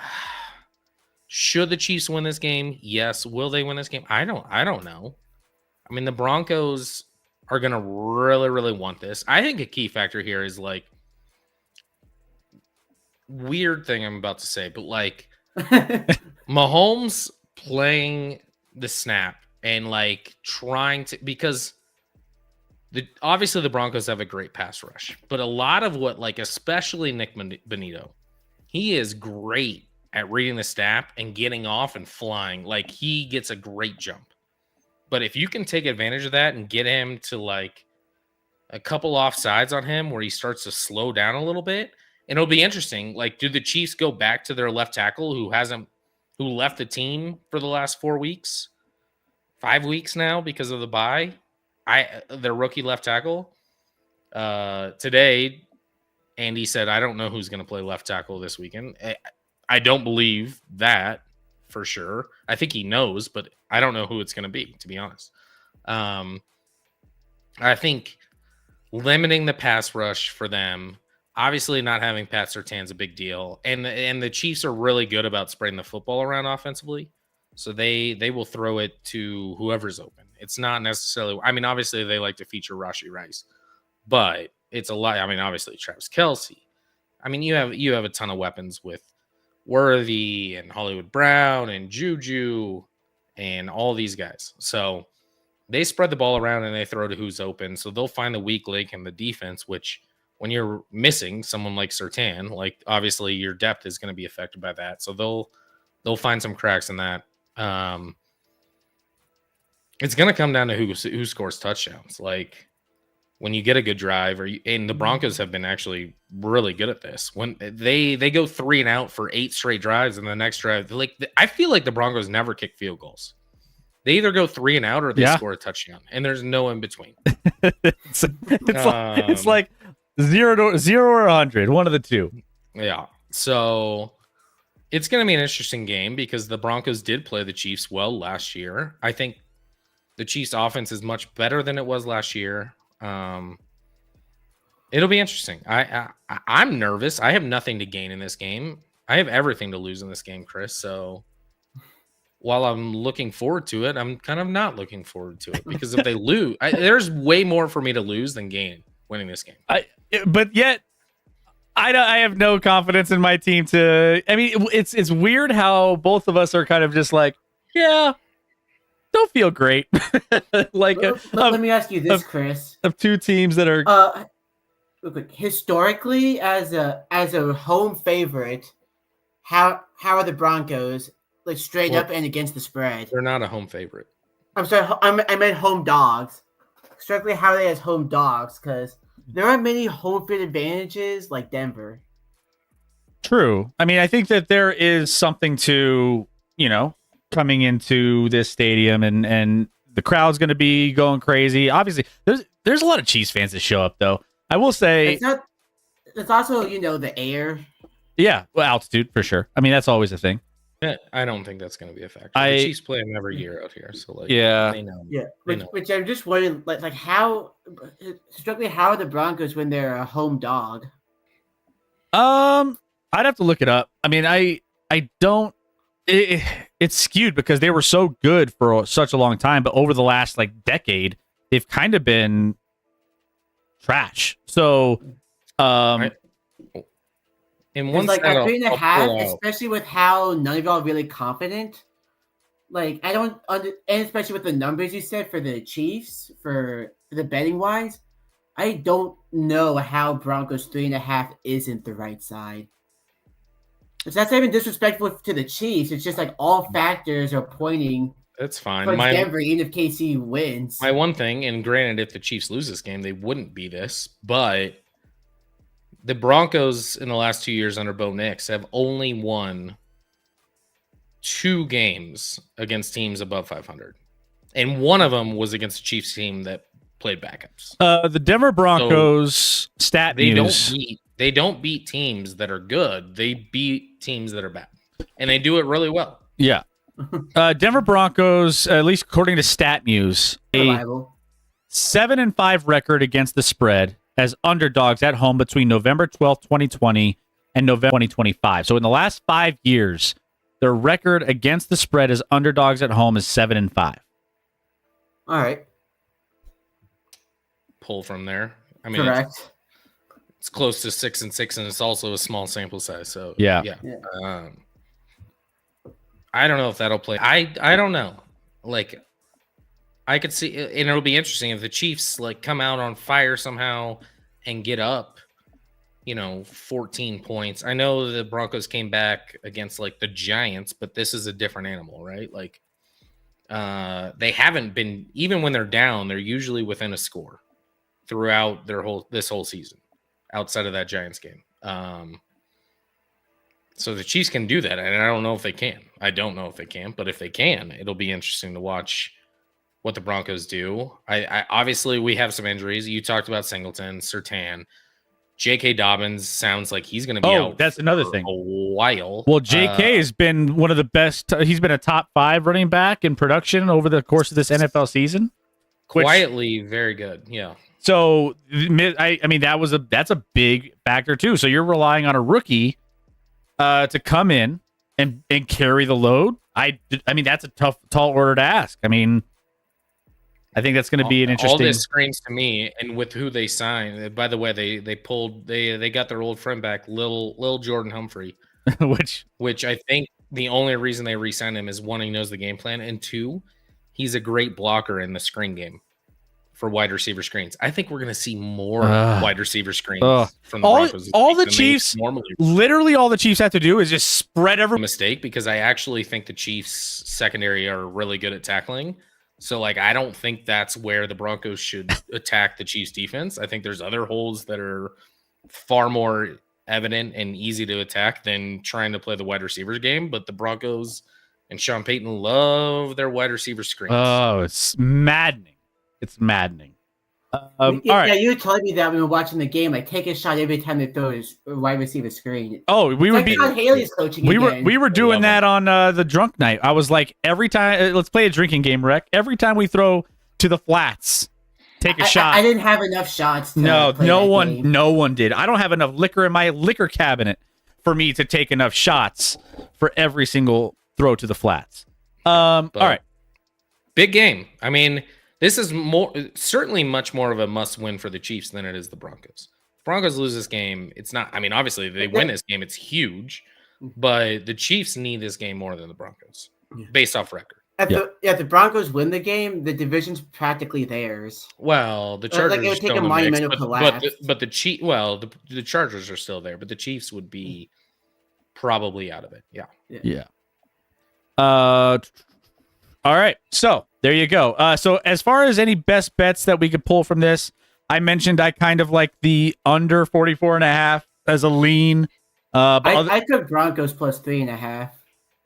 Rec, you like Broncos plus 3.5? I don't love that for me. I don't know if I love it necessarily. Love that for me. I want to say it's the right betting side, but I don't feel good about. I don't know. I don't have a bet on this game. Yeah, I'm too nervous, and also my son, because he's just like, if we lose, I'm gonna get so much shit at school. And I'm like, I've been there. I remember those days when I was in school. It just sucked. It sucked so bad. Will need to learn what I went through as a kid. Yeah, same experience. We're in this together. I was just like, dude, at least you have all these Super Bowls to fall back on. I didn't have shit as a kid. yeah. You at least, yeah. Back in my day, we didn't have Super Bowls. We had first round playoff exits. We had one in 1969 that no one remembers. Yeah, it was a little tougher for it's you. Like the White Sox win the World Series. Do you remember that happened? Me neither. Yeah. By the way, update on the Nuggets game. Jokic has 33 points on 10 of 15 shooting, 4 of 5 from 3. And they're losing. They're losing by 5 at halftime. It's fine. It's fine. We got time.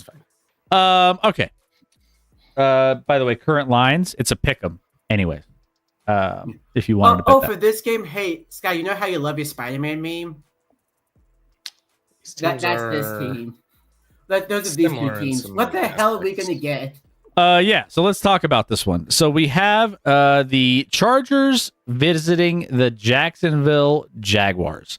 So this is it was 2.5 on the graphic. I'm seeing some 3s around. But the Chargers are between 2.5 and 3-point favorites on the road in Jacksonville. Hasn't really moved too much though. So it's kind of weird, considering the Chargers, even with all the injuries up front, have still been winning games.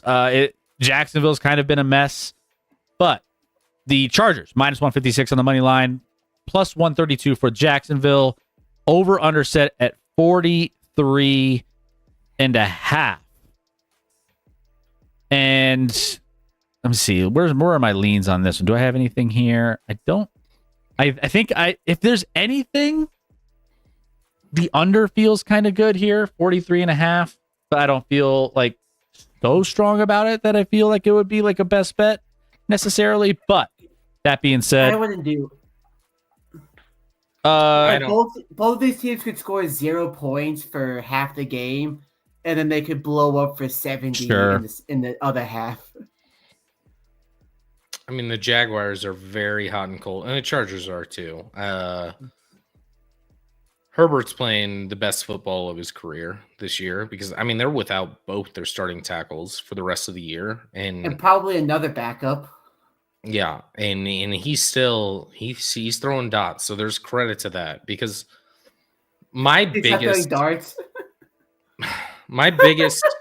issue with Herbert back in the day, and maybe he was coached on this, was like he was too robotic. He was like, all right, go to my first read, go to my second read. If it's not there, just throw it in the flat. And I think that wasted opportunities where he's more of a playmaker than that coaching staff realized, where he could extend plays and put it on a guy that's not even open, right? I mean, he's the best player in this game, in my opinion, and it's not close. The Jaguars won their Super Bowl earlier. They've been, kind of falling apart since then. Just one of the worst losses I've ever seen in football last week to the Texans. Blew a 19-point lead to General Mills. Egregious loss last week. But at the same time, I don't have a great feel for this game. Like, I could see, I mean, the Chargers have lose to teams that they shouldn't lose to all the time. I think the Chargers are the better team, but this is a big one for the Jags. If they don't win this, they drop to 5-5, and you're kind of like, not that you're out of it, but no one really believes in this team. That would be losing 4 of 5, I believe. And their one win was by 1 point to the Raiders. So they're really, really struggling there. So I do think if the Jaguars win this game, I feel like it almost has to be on the under. It has to be on the under if the Jags win. If it goes over, I think the Chargers win this game. What about the team what about this one? Team total for Jacksonville under 20.5. I mean, the Jags just scored 29 points, but that was kind of weird because they had a punt return for a touchdown, a short touchdown drive after a turnover, which was, I mean, they only averaged 3-point yards, 9 yards per play, and 213 total yards of offense. So, I mean, it's not like this line is actually confusing. Chris, I assume people are on the Chargers heavily. Yes, that's true. 69% of the public, 79% of the money, Chargers -3. Like heavy. Yeah. I'm going to be cheering for the Jags. Be a good weekend for me if the Chiefs can find a way to win and the Chargers lose. But you just don't know what you're going to get from the Jags or Chargers in some aspects. Right, you say you have a good feel of this game. What games do you have a good feel on? I don't have a great feel. Listen, I've been losing a lot recently. I was great the first. We all been losing a lot recently. Well, I was winning a lot, and now the last 3 or 4 weeks I've been struggling, and I don't know how to find it. Because this NFL season is bizarre in the sense that, like, Rec, as you said, what team is good? Like from week to week, you don't know what you're going to get from literally every team in the league. Like I said, I mean, you make fun of me for it now, but make fun of me. The last few years, I've been pretty spot on with my Steelers, and the last few weeks, it's just been nah. Yeah, whatever you think, nah. It's been a weird year for sure. Yeah, Chargers, by the way, 2 offensive touchdowns over the last 3 weeks, so their defense has been playing pretty well. But I still think the Chargers win this game. I think they should win this game. I would love for them not to, though. With you. The Chargers have 2 offensive touchdowns the last. The Chargers have one of the best defenses, allowing just 2 offensive touchdowns. Allowing over the last 3 weeks. Yeah. So the one last week was garbage time. So Chargers defense against this Jags offense, it's not great.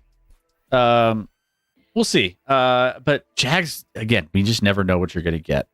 Next up, Seahawks Rams, game of the week.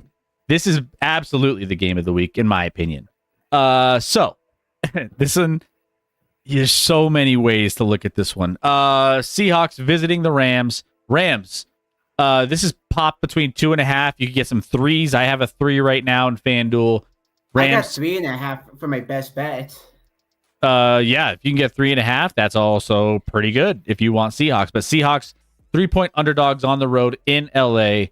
Seahawks plus 138, Rams minus 164 on the win, and then over under 48.5. You got a juggernaut Seahawks team that is just all over the place good in so many different ways.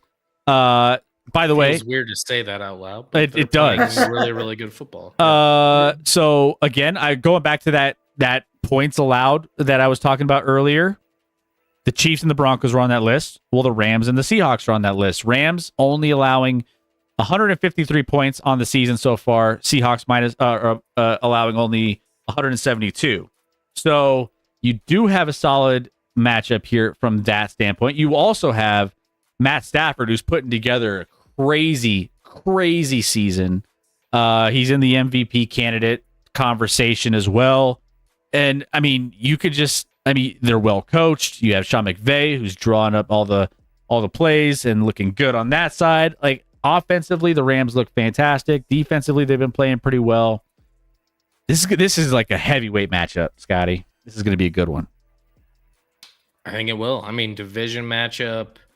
These teams are battling at the top of the NFC West right now. You obviously want to get that home field or bye or whatever you can. Both teams arguably are playing better than any other team in football the last few weeks. 3, 4, 5 weeks. I don't think it's that arguable either. Yeah, they're both playing great. It's fascinating to see these two. It should be a great game. I don't know how much I'll see of it. This has to be at the same time as the Chiefs Broncos, so I probably won't watch it very much. Unfortunately, but I did take Seattle plus 3 just because, like, while the Rams played great against the Niners last week, they got some timely turnovers. I mean, Seahawks scored 2 defensive touchdowns, but they also just blew out the Cardinals, who were playing decent football prior to that. Once they made the move to not Kyler Murray. So my lean and my bet is on Seahawks plus 3 in this one. But this is going to be a great game by 2 great teams that are going to be the mix. I talked about, like, I need to see Sam Darnold in the playoffs prove it, but this isn't a playoff game. But maybe this is one of the bigger games he's ever played. So might be the biggest game he's ever played in his career. So it'll be interesting to see how he adapts, where Matt Stafford's been playing for 37 years and just got to 500. He doesn't want to let that go, right? Oh, yeah. No, he can't go backwards. I mean, he just earned that. Once he worked hard for that for the first time in his career. It took him 40 years to get there. Yeah, it'll be interesting. I also root for the Seahawks a little bit just because my boy Clint Kubiak, his younger brother is Clay, is the OC in Seattle and doing great things. It seems like there with the offense and how they're running that, like, phenomenal. I mean, this season, Jackson Smith and Jigba has been the best wide receiver in football. No debate about that. So it's going to be a fun game to watch. I just won't watch it because the Chiefs and Broncos are playing at the same time. Chris. Yeah, it's going to be a tough. It's going to be a tough to balance those two. But I do think this is going to be a fascinating one. I mean, both these defenses can shut down bad offenses, so that's kind of what these two defenses have in common. But again, you're getting a little bit more of a challenge here for both these defenses as well. So I think the correct side is probably getting the 3. I think that's probably, if you're going to go that way. I would also say that you are going to be a very public side if you're going to do that, because 75% of the public and the money all on the Seahawks. So there's going to be a little bit of that you got to dodge. But yeah, I mean,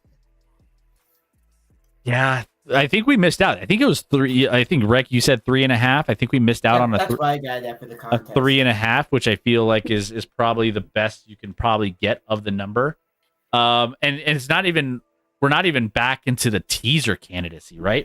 I was gonna say we could maybe tease the Seattle side potentially, but that's kind of, I mean, I guess you still could. And I've bet on Seattle a lot this year, but I bet against them last week for the first time, and I lost that bet midway through the first quarter. that was a quick one. That game was over very quickly. So and I had like 6.5, 7 points, and it was still over. It wasn't particularly a competitive game there, but you know what? Maybe I just maybe we stay away from this one and we just enjoy this one. I don't know. Maybe maybe I'll put like this game on my like iPad or phone while I'm watching it, and just when it's a commercial, I'll peek over. Yeah. But either way, best game of the week, guys. If you guys aren't watching this game, I don't know what you're doing, because unless you're Chris, obviously we're not watching this. Unless you're a Broncos and Chiefs fan that are going head to head in their own matchup at the same time. What game do you think will get better ratings? That'll be interesting, actually. Well, probably the Chiefs game, because CFPs are clinically insane. I don't know. LA. Oh man, I think LA doesn't really care about the Rams. Correct. True, but I do think the Chiefs Broncos will get better ratings. Only because of the Swifties. But I think this is a better game. Yeah. All right, let's keep moving on. LA cares about two teams, the Dodgers and the Lakers. Anyone else could go away and no one would care. We got the Bucks and the Bills next up on our slates. Over under 47.5, but we do have the Bills that are 5.5 point favorites at home, hosting the Tampa Bay Buccaneers. Minus 275 on the money line for the Bills, plus 225 for the Bucks. Bills coming off that embarrassing loss to the Miami Dolphins, so that's something to consider here as a bounce back at home. And then Baker Mayfield coming on the road to try to get themselves back into a good spot as well. Scotty, do the Bills bounce back in this one? How do you bet on the Bills right now? Like, the Chiefs game, they looked obviously great and as underdogs, but when they're favorites, the last 5 weeks, they played like garbage most of the time. The offense is not in sync. The weapons are not good. They're going to be without one of their 2 tight ends that they liked. And I think Kincaid. Knox, or is it King? No, I think it's Knox. Kincaid's, I think it's Knox. That's going to be out for a bit. They still have Kincaid, which is fine, but like the wide receivers aren't great. Their running game is good, but like only good if you can get ahead in the game and then use it to your advantage, which you might against the Bucs defense that I think is garbage. I don't think the Bucs defense is very good at all. I know, like outside of the Saints game a couple weeks ago, they have just not stopped anybody. The Patriots. Now, granted, the Patriots game last week with the Bucs. Oh, it is Kincaid. Yeah, he's got a hamstring. Did not practice today. What about Knox? Knox is not on the injury report. I'm gonna look. Maybe they. I'm on the Bills. Week 11. No, I'm just Bills saying. Kincaid. Maybe they put him on. Kincaid is questionable. I don't see Knox. No, Knox is fine. I was wrong. It's Kincaid. I for some reason I thought it was Knox, but but even then, Kincaid's the better of the two tight ends. Correct. Correct. Khalil Shakir's banged up. He's questionable. Their second-year wide receiver, Keon Coleman, doesn't separate and is kind of like a non-factor. So offensively, they're the Bills, for how good Josh Allen is, which I think he's great. They're better off running the football than they are passing the football right now, which feels weird to say, but it's absolutely true. Their running game is way better than their passing game right now. So if they can stick to that, that'll be beneficial to them. The Bucs are like I say, their defense is good. 3 of the 4 touchdowns they gave up last week were over 60 yards, I think, or over 50 for sure to the Patriots last week, which isn't repeatable for any team to do. So maybe they have a shot in this 5.5. I don't know. I don't believe. I'm not high on the Bucs right now, and I'm not high on the Bills right now. So I don't want to. I kind of want to stay away from both teams. Well, the stock for the Buffalo Bills. Apparently, I'm just not high on anybody, Chris. The stock on the Buffalo Bills is at an all-time low after what we saw last week. I think there's a lot of like overreaction. I think in a lot of ways, because I would say it's pretty much split down the middle with Tampa Bay plus 5.5, and I think it feels a little trappy in the sense that it's like, all right, Buccaneers. Yes, there's that Baker effect where you think he can get you into any game and win you any game, and then you're going against the Bills team that looked so bad against the Miami Dolphins. Feels like it should probably be a situation where you would be like, oh, I'm all in on the Tampa Bay Buccaneers, which I think is a very public side. I just don't know if it's the right one. Bye, Scotty. I mean, weirdly enough, if you held a gun to my head and said pick one, I might be on the Bills for this one. But because it's that much of a trap. It just feels like everyone's kind of shitting on Buffalo. Everyone's kind of down on them, and Tampa Bay is still in a position where, people still, I think, believe. I mean, for a big number for good team like Tampa Bay, which they are good, but how good? I don't know. They're just so filled with injuries. Scotty said their defense wasn't very good as well. Like, I think Tampa Bay is slightly getting a little bit more love from the public, and I think the Bills are getting just shit on. And I think that's affecting how people are looking at this game. When I think the Bills are probably the better team across the board, they're going to be a team that I would consider. But you just never know. So, I mean, the under 48.5 feels good. I think it's actually, you can see some 47s around there, so I think it's dropping a little bit. So the under seems fine. I think there's going to be a heavy running aspect to this game. I just don't know. I think the Bucs might have a chance to put up some numbers, but I still think it's going to struggle to get to 47.5. So if I had a lean, that's where I would go in this particular. Under makes sense. Yeah, I can see that. So maybe I'll throw that in as an option. Maybe the under 47.5 for Tampa. If it was 40.5, dropped a point. Public's got to be on that side as well. Actually, you're right. It is very public on the under. So maybe it's a stay away. Maybe it's a stay away on that one. But I don't know. Like I said, the best bet is to not bet. Yeah, maybe we stay away from this one too. But there's some. I feel like I want to sit this week out in betting in general. I feel like I want to sit the rest of the season out in betting. I have one bet still pending, and that's the Steelers winning 9 games. let's go ahead. Let's move on though, and then maybe there's some other games like that we probably won't cover that I feel a little bit better about from a betting perspective. Oh, that is there's a lot of trappy games. So, let's break down some of our games and see if there's anything. If we can get to 4, we could probably get to 4 picks. One that we didn't talk about: Bears plus 3.5 against the Vikings in Minnesota. Bears plus 3.5 on the road in Minnesota. Oof, I don't know if I can't. That doesn't feel great to me. I'm gonna just sound like a broken record. I don't trust either of those teams. Over under half a team that Scotty trusts. Under. It's the 2 teams that are playing each other this week. That's who you trust. Seattle and LA are the 2 teams I trust right now.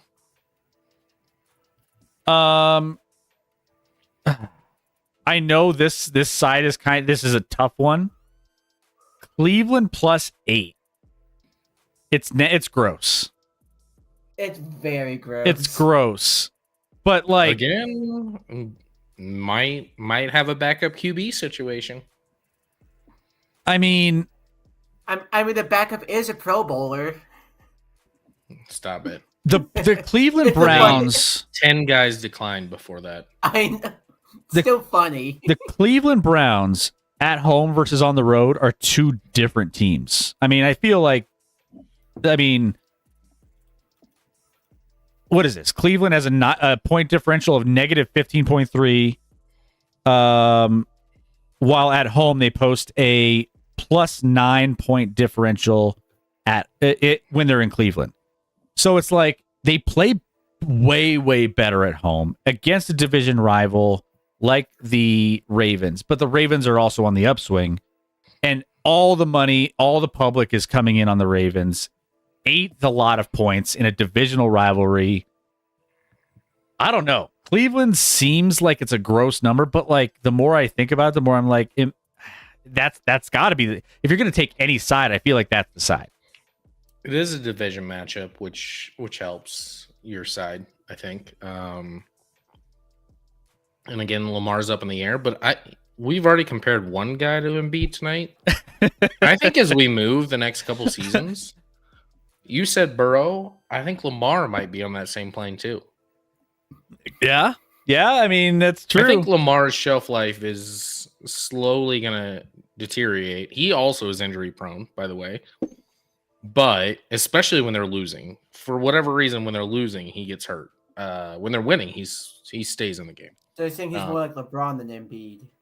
Could be LeBron, but just without the titles. I mean, obviously Lamar, his legs being healthy is imperative, but like the older he gets, the slower he's gonna get. Like the shelf life of Lamar is much shorter than a lot of other quarterbacks as far as him being elite, because once the legs become even above average, that's different than the Lamar we've ever seen, right? Like, so I don't know. They didn't look good offensively last week. They escaped with a win, even though Lamar didn't look good and the offense didn't look good. I think there's issues there, even if he does play. And this is a division matchup where the team knows you better and it's going to match up better. And I kind of like Cleveland plus 8, but also Dylan Gabriel is the worst. Yeah, that's love for your Oregon boy. I have love for him, just not as an NFL quarterback. Another one. So all right. So Cleveland plus 8, maybe under consideration. Miami minus 2.5 feels good against Washington. Washington on the road in Miami. They've been getting blown. They haven't really had a lot of. They've been in a rough place. They've lost by 22 plus the last 4 weeks. At the same time, Miami just won their Super Bowl. True, but what is Washington? Like to win that game by a field goal? That's all you got to do. But so that's another one. Once again, but is it a trap? A team that's lost by 22 plus the last 4 weeks is only a 2.5 point underdog, Chris. Is it a trap? I don't know. I don't know. Everything is a trap. You also I sent the lean of Houston or the Tennessee Titans plus 7.5. It was 7.5 when I sent that over to you, Scotty. It's 6.5 now. Since I sent it to you, we do get locked in at that 7.5 if we like Tennessee at home against Davis Mills and the Texans. I don't know if like there's so many crazy ones here that I just feel like you can make arguments so many ways. Tennessee's off a bye, right? I think so. Tennessee's off a bye last week. I normally don't remember when they play, but I think they didn't play last week. I mean, that's entirely fair. But they are going up against the Houston defense that is very good. The line dropped from 7.5 to 6.5. Davis Mills should not be favored against any team by 7.5. So I like 7.5 there. All right. So Tennessee, do we want to throw in Tennessee plus 7.5?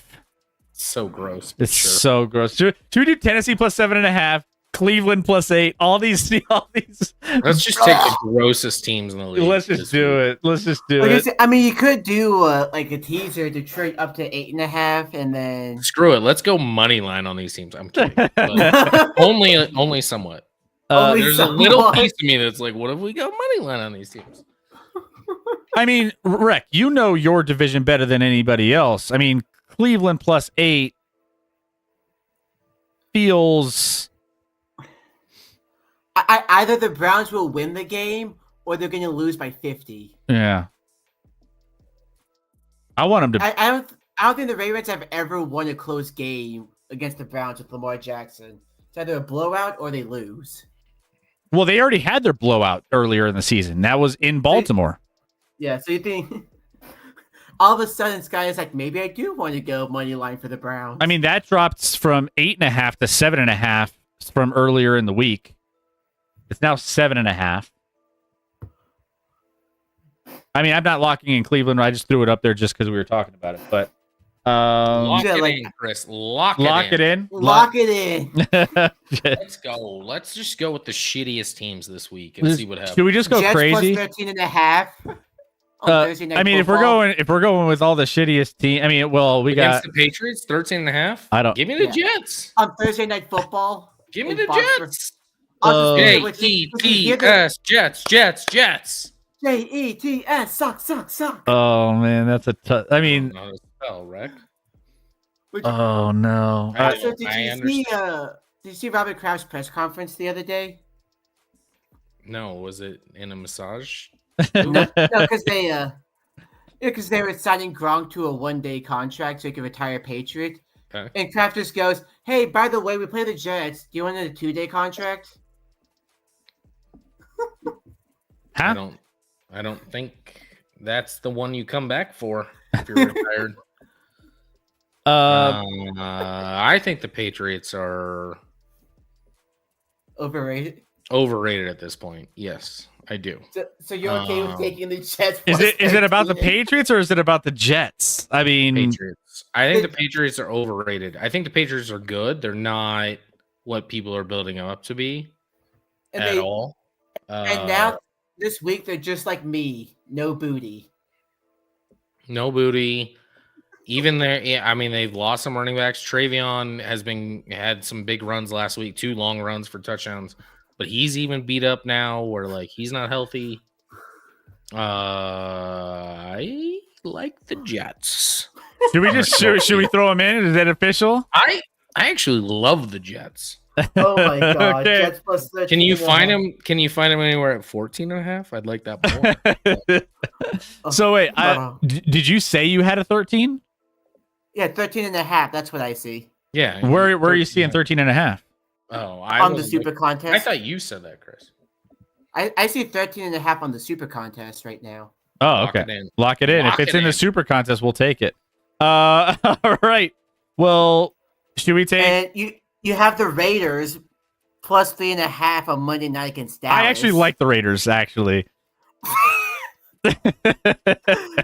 I kind of think we just go. You have the Giants plus 6.5 against the Packers. That's one of my bets of the week. I think I got him at 7, but I think I have the Giants +7. I mean, I guess with famous Jameis, Jameis is such a better option than Russ. Such a better option than Russ. Russ, if it was Russ, I would bet the other 7. 100%. Jameis, okay, all right, I got you. That makes a ton of sense. Jameis is gonna ball. Yeah. Let me see if I can find. Oh, and you also I got it at have 7. I got it at 7. I think we take the Giants +7 and we just roll. I mean, you do also have the boost that you get. This is a 4-0. This is a 4-0 week. I swear to God, this is the week I'll go 4-0. No, this is the week we go 4-0. That would actually be hilarious. I do. In my defense, I do like the Raiders +3.5. But if we like New York more than that, I'm all in. Dude, how fun would it be to ride with Jameis? Let's ride. I mean, he was singing Hamilton in his press conference this week. Oh, I just realized it's saying "Let's ride" with Russell Wilson's teammate with a much better quarterback. Let's ride. I think. Spoiler: they win outright. The Giants? Are you putting money on the Giants money line? I think we only have them at 7, but you throw them out at 7.5 if you want. Wait, Chris. do we have them at 7? Let me see. Hold on, let me see. It's 6.5 now, but it's actually at 7. I think 7's the number, so let me change it to 7. We got to keep this. I like 7.5 better. I do love 7.5 as the little as the extra hook, but I mean 7, Green Bay on the road. We're winning all 4 of these games. Do it. I don't know why people are laughing, or like you guys are laughing. I actually believe because it's funny as shit. I mean, taking all the big dogs this week. Yeah, because you know why? Everyone's bad. Everyone's you might as well get the people. most points you can get. All right, there it is. I have taken the Titans a few times, got burned most of the time. And what team are these guys playing that is really that good? No one. And then I'll for fun keep tabs on my Las Vegas Raiders +3.5 at home against Dallas. That'll be like a won't be able to watch it though. That'll be a fun one on the side. That'll be yeah. I can't watch it. I don't. Well, I can, but you're horror fiddly D. Do what you want because a pirate is free. You are a pirate. Chris, good news. The Nuggets, who were down 5 at half, are now up 16 with 4 minutes left in the third. I placed a nice little wager on live game betting that they would be in good spot. So I feel I've been live betting, by the way, the Nuggets for the last 3 games, I should say.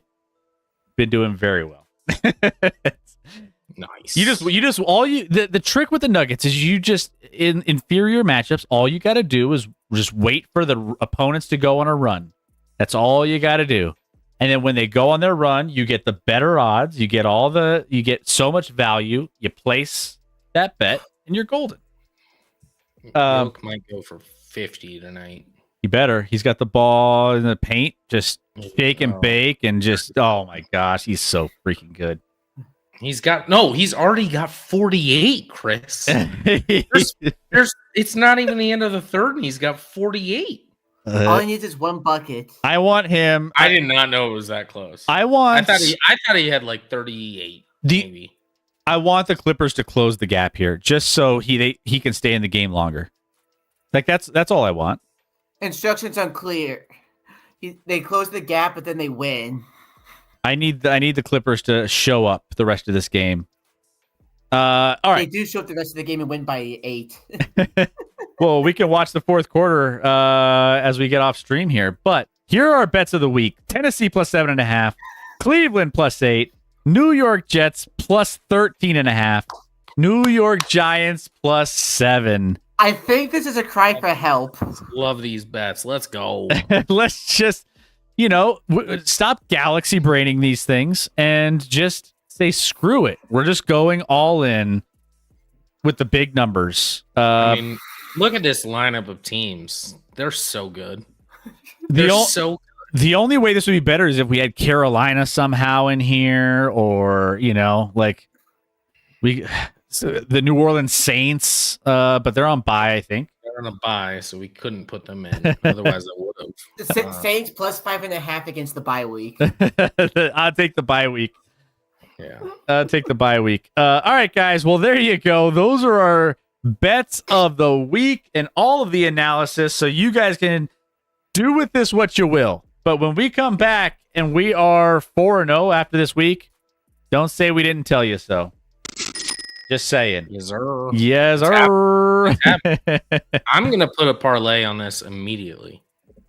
Oh, what is that? Actually, before we hop off, let me just see what that parlay could look like. All right, so I got skewed numbers because we got some better numbers earlier in the week. But let's just go through. I'm gonna pick that, and that.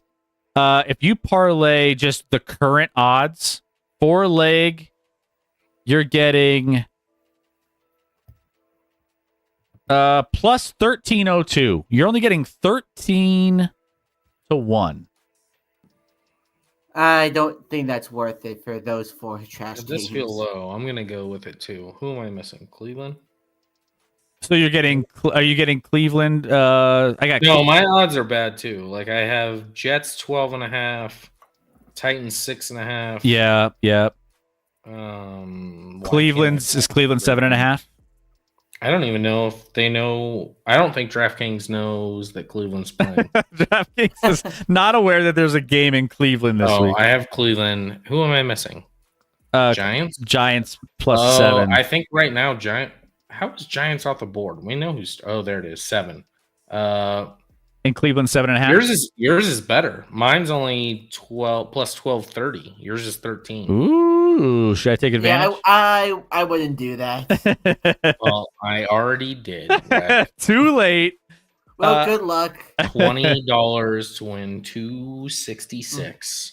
Maybe you could use that to buy me some good alcohol to watch these games. Jokic, 99 shit. Jokic is just the worst alcohol ever. I didn't know that. I really want 5 more assists from Yoke. He's at the line to get 1 more free throw to get the 50 burger. He's not getting 5 more assists if this game isn't close. I know. But it's only 13. He might play some more, but 5 more assists is a 16-point game with 2 minutes in the third.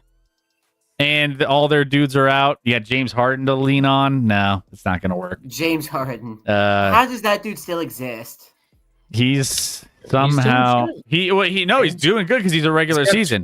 He's got 23 in this game. He's the Lamar Jackson of the NBA. Have you heard? You know what's hilarious? He has 23 points and he's minus 23 in plus minus. Nice. Oh, James Harden, man. What a dude. What a dude. All right. Well, that's going to do it for us on this edition of the Action Lab. We will. You people are drunk. We're not drunk. We're making the best decisions. We're just taking it's purely the value, the numbers. It's a numbers game. We're just taking the bigger ones. That's all. Sometimes 52 for Yoke right now. Gosh, man. I want him to score 100. I want him to get to 70. I said 70 before the stream. Before we got into this, I want 70. I think right now he's first in assists. He's second in the league in rebounds by 0.1, and he's down there in points. So he's like, "Oh, I gotta up my points." he's going off right now. I can't wait to watch this fourth. I really hope the Clippers make this close. I really do, because I want to see him put up 70. All right, so we will be back live this Sunday, guys. We need you guys back in the lab this Sunday. We got Eagles and Lions. We have a full house.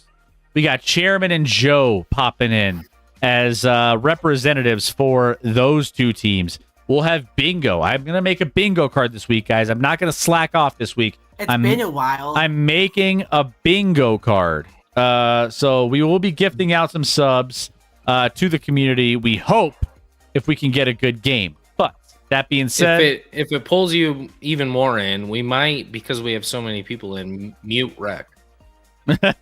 yeah, we I got a better idea now. We could meet you instead. That'd be a better option. Cool. Good comeback. cool. All right, we're gonna send you over to Oh no, Heavenly's on. We haven't rated Heavenly in forever. We're gonna rate Heavenly. She is, if you don't know, very heavenly. In Very more ways, delightful. in many ways, she's very heavenly. So make sure you go give her some love. Tell her her favorite boys at Action Lab sent. Her favorite boys are saying hi. Let's see. All right, so there you go. Go give Heavenly some love. Between now and Sunday, be a good person, live in the moment. We don't do that enough. Put the phone down, enjoy the people and things around you, and make sure that you guys are being good people, good humans. We have a lot of good games. We got 3 really, really good games this weekend, so go give those some love. And college basketball's going. You got NBA, you got NHL. Go enjoy some sports. Join us in the Discord. Make sure you do that as well. What else you got, Scotty? Shoot, watch Thursday night tomorrow as the Jets dominate, as we predicted on this stream. So let's go. It starts with tomorrow, Chris. We'll know after tomorrow if we're right. Well, it's if true. The Jets play good football, we're going 4-0. if we know, You've never been a bigger Justin Fields fan. oh my gosh, we're gonna be Dude's all elite. over the Jets. I wish I had a Jets jersey I could wear with a. I'll have to maybe buy one. Maybe I'll expedite one just so I could watch it a game, a Jets game in style. I probably could. But that being said, love you guys. Have a great night. We will see you Sunday. Thanks for hanging. Love you Bye, guys. everybody. See you Sunday. Deuces. Deuces. Or you could get a Asante Samuel Jr. jersey. Gosh, that was Asante Wreck, Samuel. literally the worst argument I've ever heard in my life. Like bringing up a guy that's not even going to be in the game as a factor is like wild. I felt so good